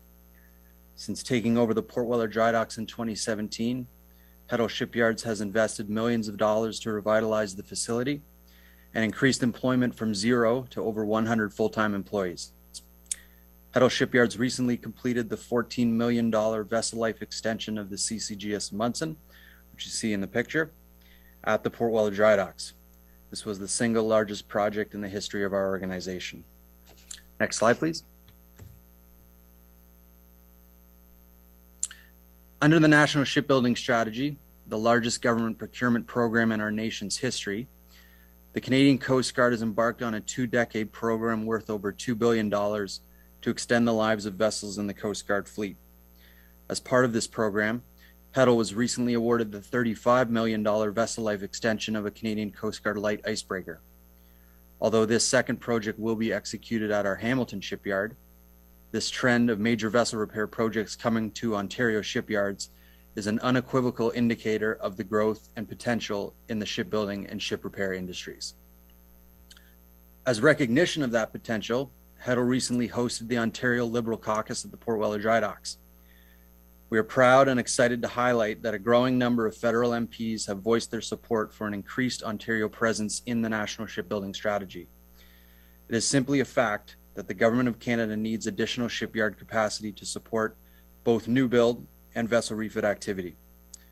As the largest shipyard in Canada not currently engaged in shipbuilding for the federal government, the Port Weller Dry Docks will and must play a critical role in supporting the Canadian Coast Guard and Canadian Navy fleets in the coming decades. Next slide, please. Also under the National Shipbuilding Strategy, the vessels under 1,000 gross tons new build program is the last major package of work yet to be awarded. Upwards of 47 vessels that you see on your screen, worth approximately $2.5 billion, will be built in the coming 2 decades. Through our work with the Ontario government to develop an Ontario Marine Strategy, Ontario is well positioned to secure a significant portion of these shipbuilding contracts. An Ontario Marine Strategy is currently in the industry consultation phase, and we are confident the strategy will move to the legislature in the coming year. Furthermore, Heddle Shipyards recently received a nearly $9 million grant from the provincial government for skills development and facility upgrades. Much of that money is being spent at Port Weller. This commitment from the province will allow us to increase employment, upskill existing employees, and increase our capacity across Ontario. This investment by the Ontario government and their continuing effort to develop a policy specifically aimed at increasing Ontario's competitiveness in the marine sector is a clear indication of their commitment to a robust and sustainable shipbuilding industry in this province. Next slide, please. All that being said, it is critical for our continued growth that our ability to conduct heavy industrial activities remain unencumbered, and our ability to expand our operation remain viable in the surrounding area. Constructing a residential neighborhood behind the Port Weller Dry Docks will be a significant impediment to the viability of our operation moving forward and eliminate the possibility of expansion. The National Shipbuilding Strategy represents a generational, multi-billion-dollar opportunity for Ontario. And as our largest facility, the Port Weller Dry Docks will be the center of it. In closing, I'll leave you with this picture. Heddle Shipyards is currently constructing a cable ferry for the Ontario government at our Hamilton shipyard. Our goal has and always will be bringing shipbuilding back to Ontario. The reality is we are already doing it.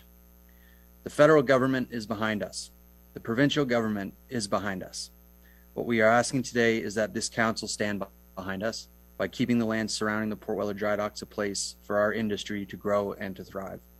Thank you for your time, and happy to answer any questions you may have. Thank you very much, Mr. Kirkpatrick. We now have Councillor Townsend.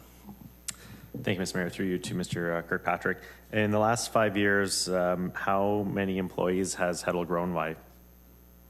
Through you, Mr. Mayor, to Councillor, we've grown from, well, 0 to over 100 full-time additional part-time, and then also supporting subcontractors as well. Thank you. And further to understanding, and there's a vision to expand further into, again, grow even more, correct? That's correct.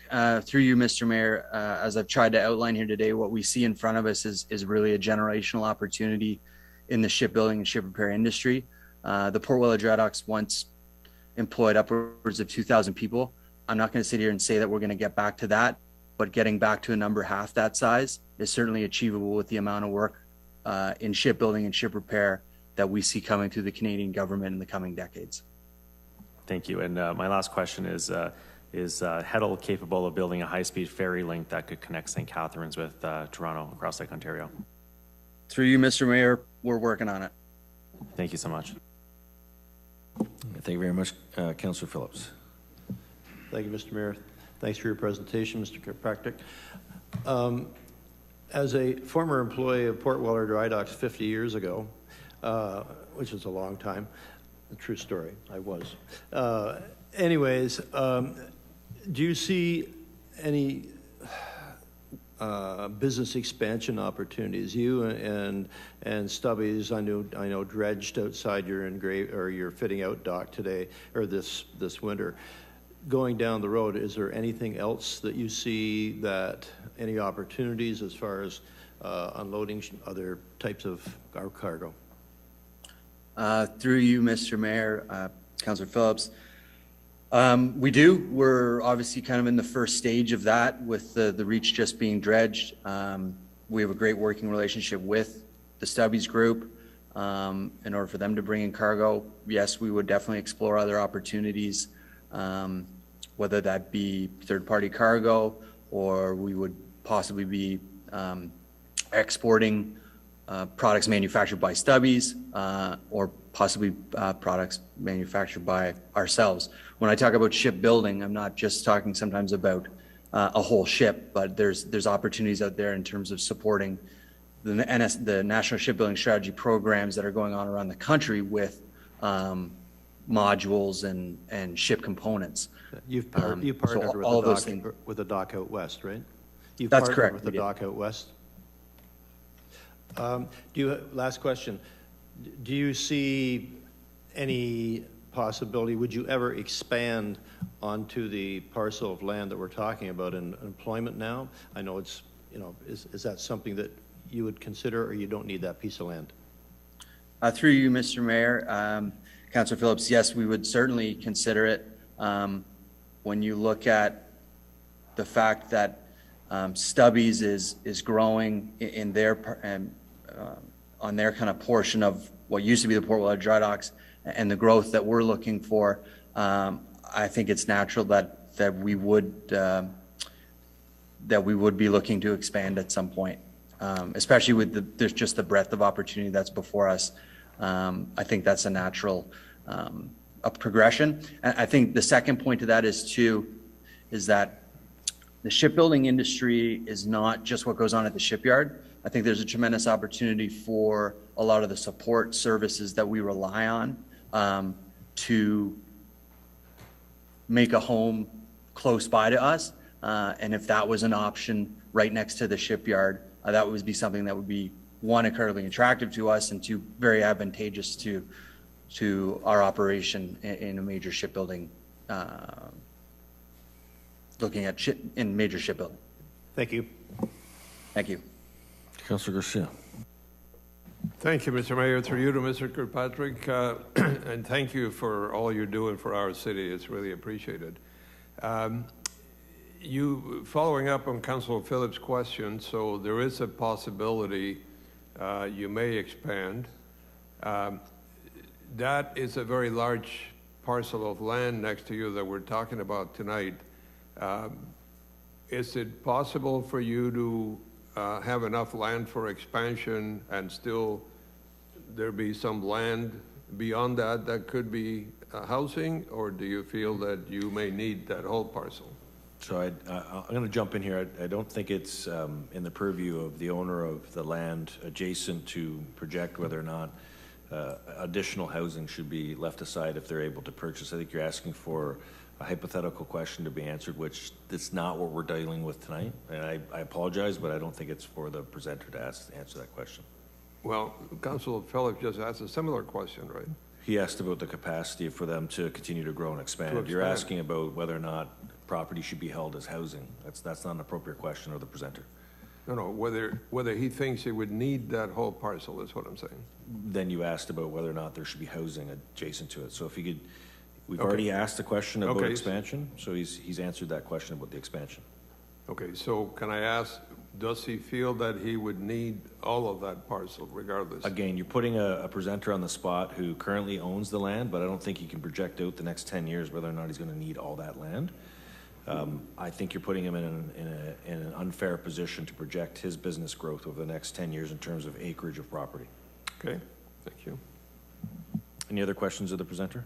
Okay, seeing none, we're finished with the presenting list. So I would like to thank all the presenters for presenting here today. We do have the agent, Mr. Mike Pettigrew, and he'll be presenting on behalf of the plan, on behalf of the development group. So turn it over to you, to Mr. Pettigrew. Wonderful. And you can hear me clear? Yes. Okay.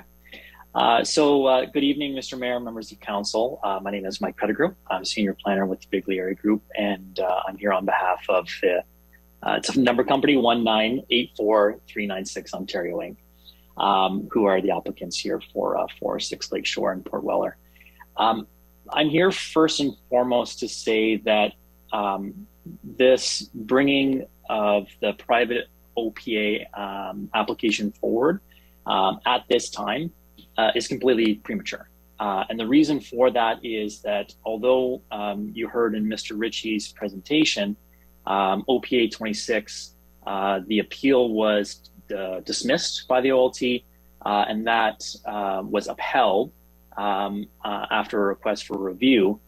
There is still an appeal that's ongoing through divisional court.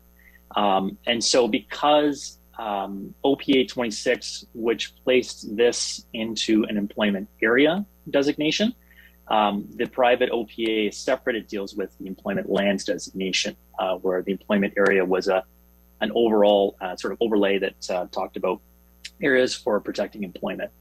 So with OPA 26 still in flux because that appeal is still ongoing, this application coming forward means that key information and key decisions about policy remains unresolved.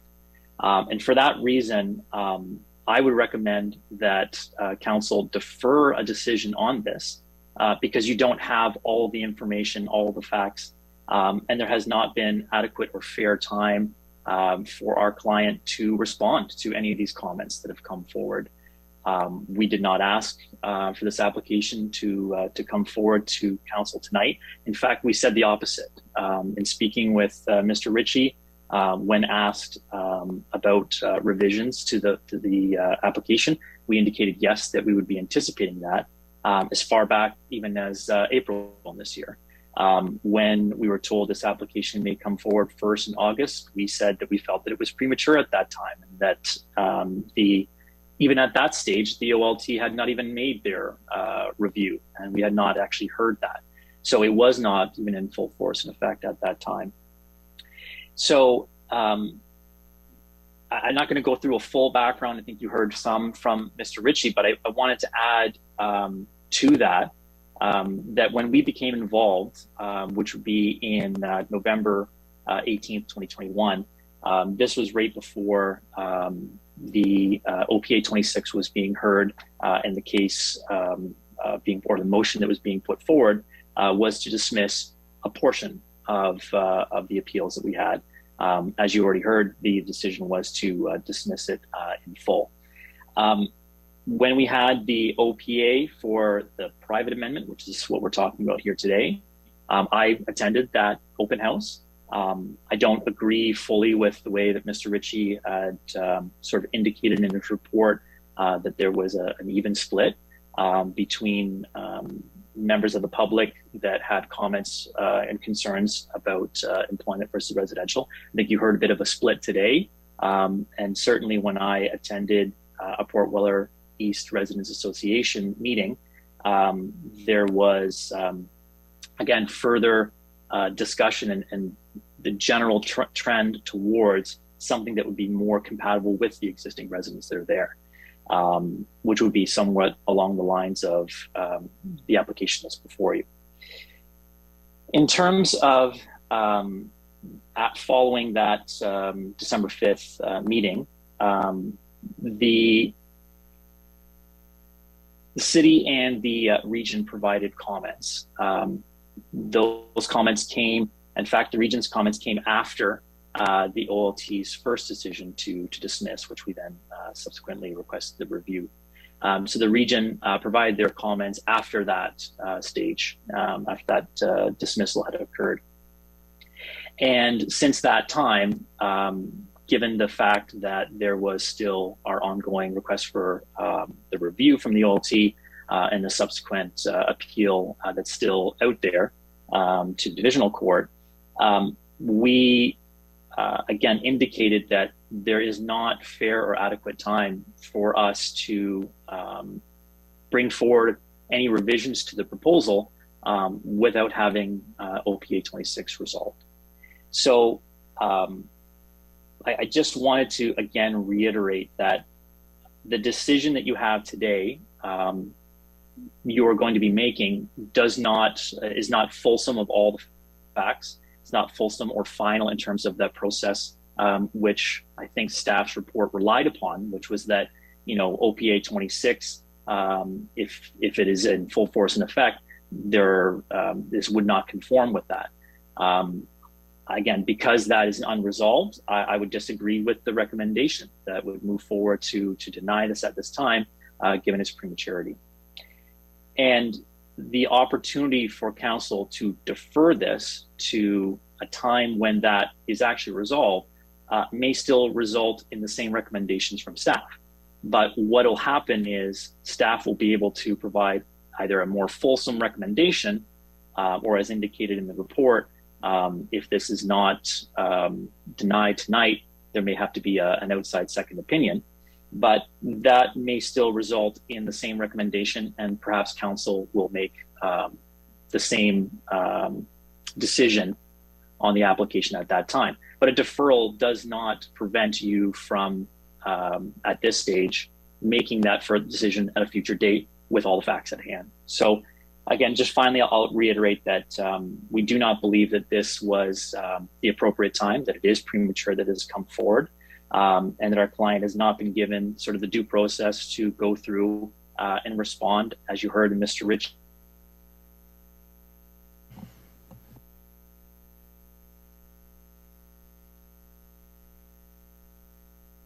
Is that me?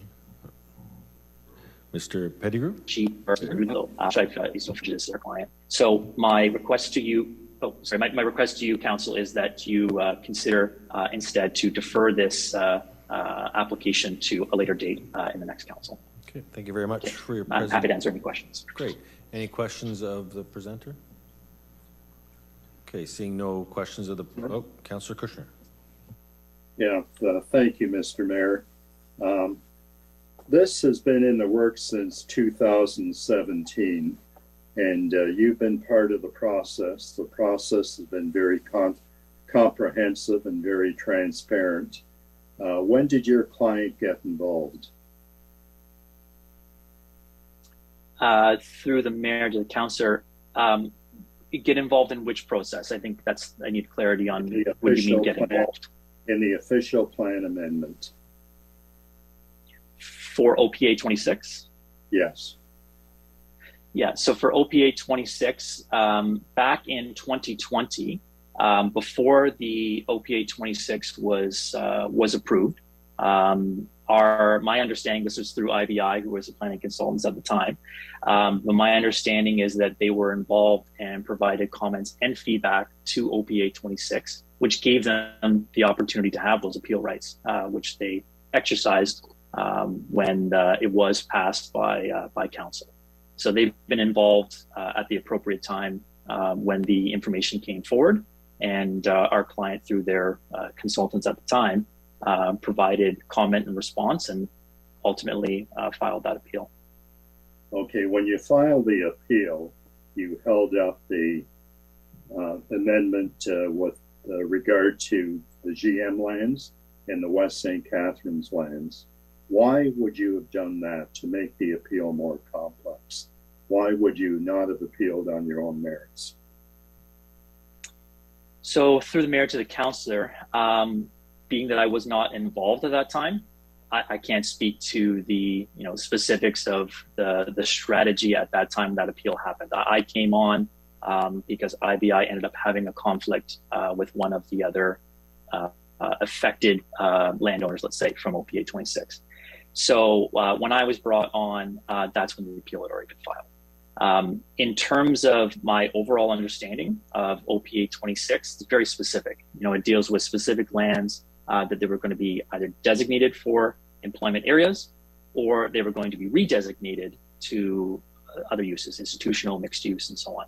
And so the determination, as you've heard from your own staff, about the balance of we have a certain amount of land need for employment, that ultimate balance, whether the Port Weller lands here at 406 Lakeshore were included as employment area or not, would have affected that balance. So all of the properties based on OPA 26 were subject to, the result of OPA 26 and the balance of those employment lands, because you were converting or changing and taking some employment lands out of your pool of available employment lands, and you are specifically placing other ones in a employment area to meet that, to do that balance sheet, what the land needs assessment, according to your staff, was the requirement.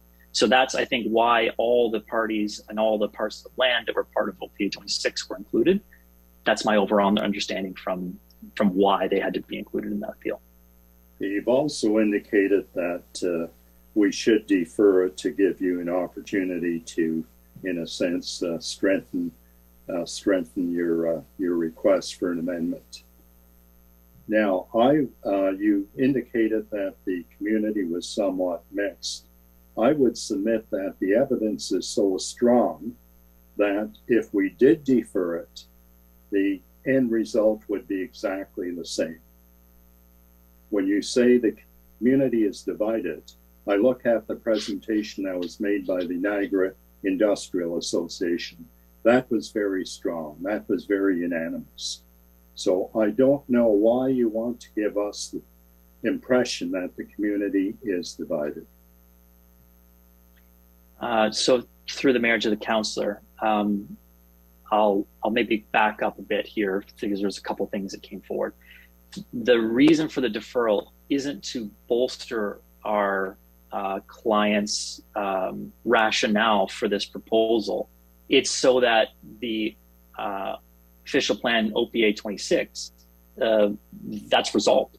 It's still ongoing, which means that if OPA 26 and the result of the appeal to divisional court were to change anything out of OPA 26, it's premature to make a decision on this site based on that. We don't know at this point if there will be any changes to this designation through that process.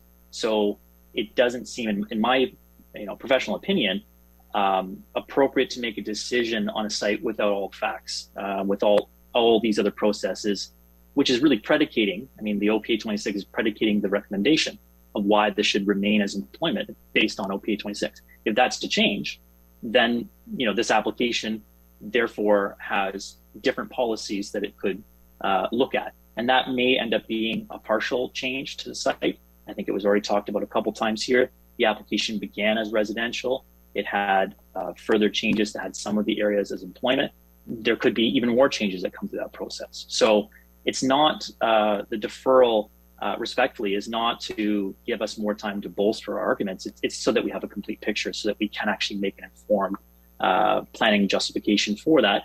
And the council has, quite frankly, all the information at hand to make an informed decision on it. I don't feel, in my respectful opinion, that you have that before you. Okay, you appealed to the OLT, and your appeal was not successful, and that was based on planning criteria. And then you went further than that. You appealed to the divisional court. What was the basis of that appeal to the divisional court? It wasn't planning, was it? From the mayor to the councillor, I didn't make that. Our lawyers, our counsel did, so they'd be able to describe that in more detail. So I don't know. I wasn't. I didn't provide additional evidence to that myself, so I wouldn't be able to answer that question, unfortunately. Okay, like what was completely contained in that appeal. Thank you, Mr. Mayor. Thank you, Councillor. Seeing no, Councillor Porter. Thank you, Mr. Mayor. Through you to the presenter. I'm just curious, you're talking about, you're saying you don't want us to defer it, you're not trying to strengthen your arguments somehow, but you're trying to, I guess I'm not understanding what other planning justifications you're going to come up with. So you're a registered professional planner, and this is a 18-hectare site. And when I look at the number of units, it's the majority of it, I would say, is low-density residential development. There is towns, singles, semis, a few medium-density mixed use, but it's on 18 hectares. And we, prior to this meeting, public meeting, we had a meeting related to a brownfield property where there was going to be 365 units on, I don't know what the hectares were. It's probably less than a hectare, I think. So when we look, in your professional opinion as a planner, when you look at the city of St. Catharines, you look at where this is being developed, it's across a canal on a greenfield site that's been zoned employment land since the 1970s. It's right next to a dry dock. It is not serviced by transit. And when I'm looking at this is not transit-oriented development. So I don't think we could ever make the argument that we would get a bus route here. I don't think we could make the argument that what's being proposed here would support a school. I don't think we could make the argument that what is being proposed here would support small retail grocery stores, and it would require a massive amount of public infrastructure to service the sewer and the water. And when I look at the tax revenue that would come from this, I'm not seeing it. I see a financial disaster for the city. So tell me why this is a good idea and why we're here, or why we come back for this in 4 to 5 months. So through the mayor to the councillor, I would disagree. This is not a low density. You mentioned that the majority is for low density purposes. It's not. More than 60% of the site is slated for medium and high density, which includes seniors housing as inside of those apartments that you mentioned, and as well as opportunity for assisted living. There's mixed use, so there would be opportunities for commercial. That could be any number of things, with over almost 800 units that would be included in this site. In this current proposal, that would allow for, again, additional retail or client base for to support any of those commercial uses in the mixed use, for instance, that we have on the site. So from that perspective, there is, I would disagree about the assessment that the site is somehow a low density development when there is over 800 or almost 800 units in this current proposal, which could generate hundreds of millions of dollars worth of jobs and investment through the construction and ultimate building of the site. So I don't feel that assessment as a financial or tax drain or an issue. I don't, in my opinion, feel that would necessarily be correct. And again, if in the future, if this application, if it's deferred and it comes back to council, you may be of that same opinion, or council may be of that same opinion at that time, but there will be a greater opportunity to evaluate it based on whatever that ultimate policy would be. In order to justify a proposal at this stage, when there could be changes, critical changes to the employment area designation, then I think that warrants a review and consideration from council. We don't yet know what the full policy framework could be given the state of the appeal. So I think, like I said, it's not so that we can bolster additional arguments for it. We were explicit that we were going to make changes once we had the appeals resolved. And yet here we are, despite us saying that this is not the appropriate time, staff still brought this forward today. So what changes would you consider? Let's just say some miracle happens and you win at divisional court. What changes? Through the mayor to the councillor, I can't tell you what changes. We don't know what those changes will be at divisional court. If divisional court allows for residential development on the site through that appeal, and then you would do something different than the residential site you proposed here then? Sorry, so through the mayor, if there are changes in the permissions that are available, and based on the comments that have been received to date from the region, from the city, there are things that can be addressed. And that's what happens in the normal course of the development process, is that when technical comments come in, we're able to respond to them.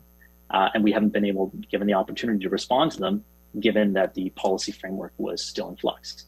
And that's what we're asking, is for the opportunity to be able to have the policy framework finalized so that we'll be able to put forward a proposal based on what that will ultimately be. I don't know. I can't predict what divisional court will specifically say. So once we have that in place, then I can be able to make a much more informed response to that based on what I know is applicable. Thank you. Okay, seeing no other further questions of the presenter, thank you very much, Mr. Pettigrew, for your presentation. Thank you kindly. Motion to close the public meeting. Councillor Phillips, seconded by Councillor Townsend, all in favor. And that is carried. That signifies the closing of the public meeting. And we now have a motion being put on the floor made by Councillor Kushner, seconded by Councillor Littleton. And that is the staff recommendation as proposed in front of us. We are coming up to curfew in about 20 minutes. So if anyone has changed their mind completely, then we can have this discussion. But we got the motion on the floor. Councillor Townsend. Not yet. Let's see if we can get through this discussion in due time. Councillor Garcia. Thank you, Mr. Mayor. Through you to the planning department, a couple of questions. Again, we're talking about a fairly large parcel here. As you corrected me, the Heddle people are not able to comment on how much they may need for expansion, but is it possible to designate some of that land as housing and still keep the rest as employment, or do we need all of that employment land? Because I know there's a requirement of how much employment lands we need to have. Thank you. Through the mayor to the councillor. The city, and this actually addresses one of the comments made by the first speaker on this matter should be studied. Council directed staff to undertake a land needs assessment in 2017 as the first step in allowing the former GM lands on Ontario Street to proceed to a mixed-use basis. At that time, staff informed council that what was needed was a land needs assessment process that looked at the city's land needs for residential, commercial, and employment for the time horizon set by provincial policy. The province sets growth and jobs targets and then allocates those to the regional or upper tier or single tier municipalities. And then the upper tier, in this case, Niagara region, sub-allocates jobs and population numbers to the lower area municipalities. So we've undertaken this exercise from 2017 to 2020, which landed with Official Plan Amendment 26, where this council supported citywide amendments to the official plan that included designating this property, among some others, as employment areas. It also contemplated some of the conversion requests that were made at that time. So that's a long way of saying that no, the city does not have any additional allocation that we haven't already dealt with through that process to redesignate a portion of these lands residential. But it's not just a balancing act or a mathematical act. There's significant land use compatibility issues with what's being proposed here, and we can see that in the request to council to even vary the ministry requirements for noise. It cannot be accommodated. We've heard from the employment providers in the area now that this would sterilize their use moving forward, and we know the type of complaints that come through that. If I can just address one last comment that another speaker spoke to who was concerned about drainage and capacity of sewers and impact to water table. I'll direct council and the public who are watching to page 15 of the report where Niagara Region's comments are, and I'm going to read 2 sentences. Niagara Region staff identified that they are unable to support the proposed official plan amendment due to policies and analysis surrounding the employment land conversion, land use compatibility, traffic impacts, and site servicing. Regional staff advised that the Hollage Road sewage pumping station has recently been reconstructed for operational maintenance reasons. However, the station's capacity was not changed as a large amount of growth was not anticipated in this area. This council, as well as the city and the region, have been very consistent in our decision making moving forward that this site was to remain an employment area and designated employment. This council approved official plan amendment 26, so did the region. This council asked the Minister of Municipal Affairs and Housing for an EBZO. The last speaker advised that not all the information is before you this evening. I beg to differ. The tribunal has made a decision on this matter. There was a motion to the tribunal to scope the issues list, and the tribunal, in their sole decision-making authority, decided that even with some of the issues scoped out, that there was no possibility of success for this applicant and dismissed the appeal outright. They then filed, the appellants then filed to the tribunal for review.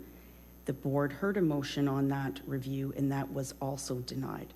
The appeal process has concluded.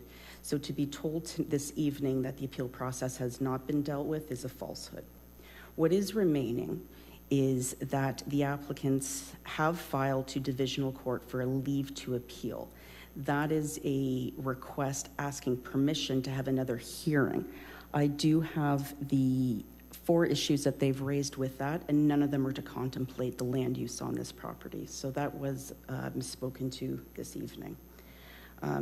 This council has been very consistent in holding that these lands are to be employment moving forward, and that the Welland Canal is a federal goods movement piece of infrastructure that needs to be supported, and any deviation from that would be counterproductive to that future of keeping employment lands for the time horizon set by provincial policy.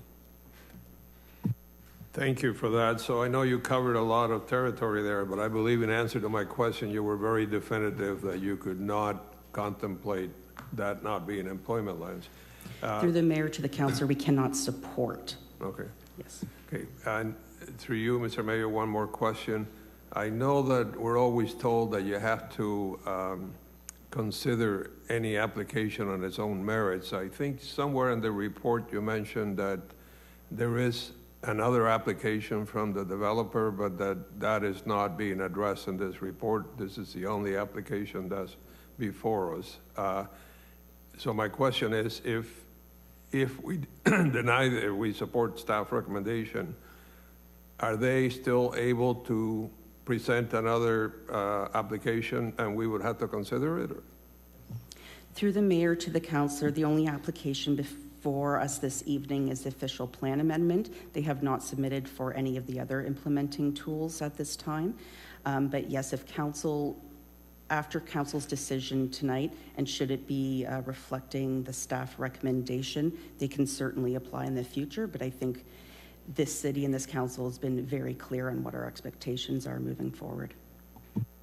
Thank you. Thank you, Councillor. Councillor Townsend? Thank you, Mr. Mayor. Through you, just a quick question to our director. If this is turned down tonight, could this come back in the new term of council, the exact same ask? Through the mayor to the councillor, if this is turned down this evening, this application has concluded. The applicants could reapply with a new application at any time. Thank you. Thank you, Councillor Townsend. Councillor Phillips and then Councillor Kushner. A quick question to Director York. Has there been any interest shown regarding the lands, the employment lands that we're talking about tonight? Any interest from companies in the recent past? Thank you, Councillor Phillips. Through you, Mr. Mayor, staff have shared leads from both the private sector as well as the province to the listing agent. So there certainly has been interest, and we passed that along to the listing agent over the last 2 years. Thank you. That's all I have. Councillor Kushner, then Councillor Dodge. Thank you, Mr. Mayor. Is this the question period, or yes, it is. Okay. My question is also to our Director of Business Development. And could you, if we approve this, if we approved transferring industrial lands into employment lands, being prejudicial to current employment in the area, what kind of message would we be sending out to the community? Through you, Mr. Mayor, I think, and it's stated in the report, we have to preserve the employment lands to help balance the tax base. So ensuring that we have a solid supply allows our office to market the community as a good place to do business, as well as work. So it's important to balance out that housing with employment. And certainly these lands have been designated employment for some time, but they haven't been on market for some time as well. So I think we need the opportunity to market them appropriately. Okay, and secondly, the Niagara Industrial Association, they came out very strongly in favor of maintaining these lands as industrial lands. Is that correct? Through Mr. Mayor, that's correct, just as they have previously, and for other areas of Niagara, including Niagara Falls and Welland. Right. Thank you. Thank you, Councillor. Councillor Dodge. Sorry about that. Sorry, Mr. Mayor. I asked my questions earlier today. I just wanted to make some comments, and I'll leave that till after. There's not going to be any after. This is the comments now. Oh, okay. I thought you said this was just for questions. No, he was questions and comments. This is it. We're moving on to a vote after this.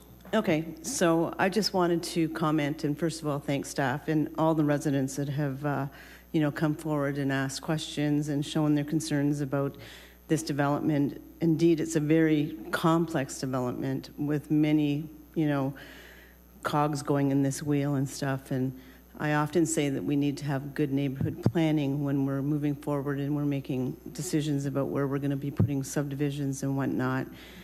And in saying this, I think this is a great project, but perhaps in a different location. I think we need to support and anticipate and prevent land use incapabilities and support job creation. Every day we're trying to promote our canal and have it a waterway where we can, take some trucks off the highways and different things like that. So unfortunately, at this time, I don't think I could support what the developer's planning, and that I would have to go with staff's recommendation. And those would be my comments. Thank you. Thank you, Councillor Dodge. Councillor Porter. Thank you, Mr. Mayor. I think these two planning meetings we had tonight are really interesting contrast. If high school geography teachers are watching, it would be interesting cases to review. Where should housing go? Where should employment lands go today? So it was interesting to read and the region's comments. And when I talked about this being a financial disaster, not having adequate sewage treatment for only 800 residents, and the sidewalks that have to be built and then maintained the streets that need to be plowed. And when I think about the struggles that we're having just keeping up with municipal services now, this would be a financial, it just does not make any financial sense.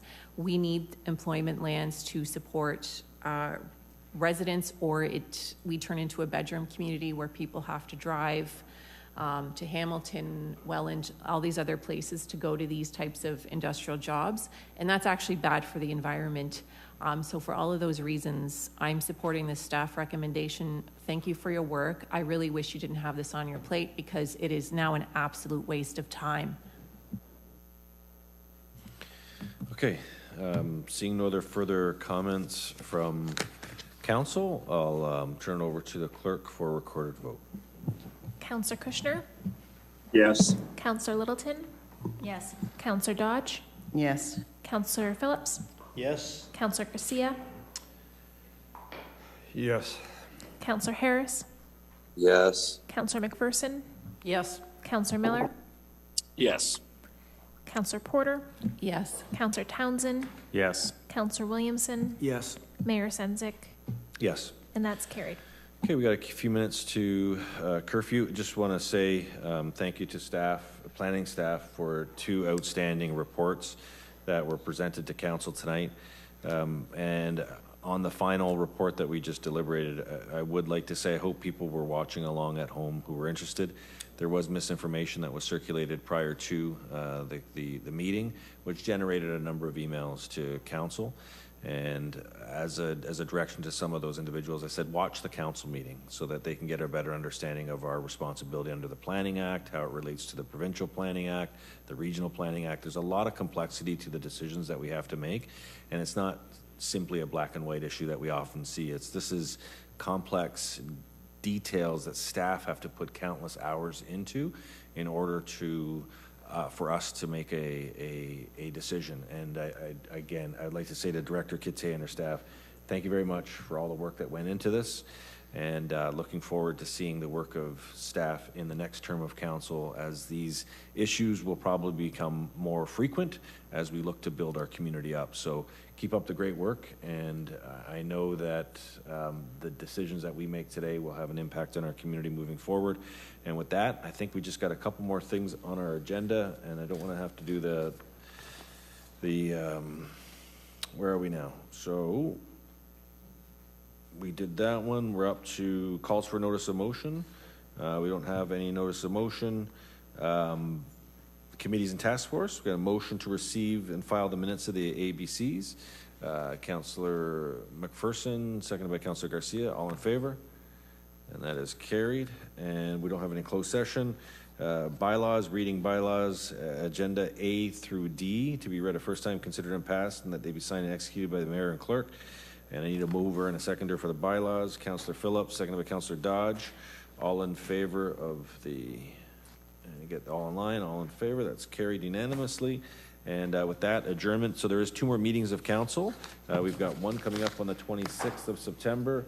And then the following one after that will be after the 28th, sorry, of September. And then there will be one after the, which one? November 7th. And then there's also going to be a budget meeting, I believe. A couple of budget meetings will be a budget meeting of the whole. And Councillor Littleton will be chairing that. So for everybody else, I hope you have a great September and look forward to seeing everyone at the Grape Wine Festival. I would like to say the one person I missed at the Labor Day Parade was the individual who was out and about and shaking a lot of hands. It was Councillor Miller. He was there, and he was also there at the Meriton Lions for the fireworks. He was doing a lot of the volunteer work with Councillor Littleton as well, so I just wanted to acknowledge Councillor Miller for his work with the Meriton Lions Parade and the Meriton Lions weekend, Labor Day weekend. So, moved by Councillor Garcia, seconded by Councillor Phillips to adjourn, and that is a vote of affirmative. Thanks a lot, folks. See everybody on the trail. Take care of yourselves. Have a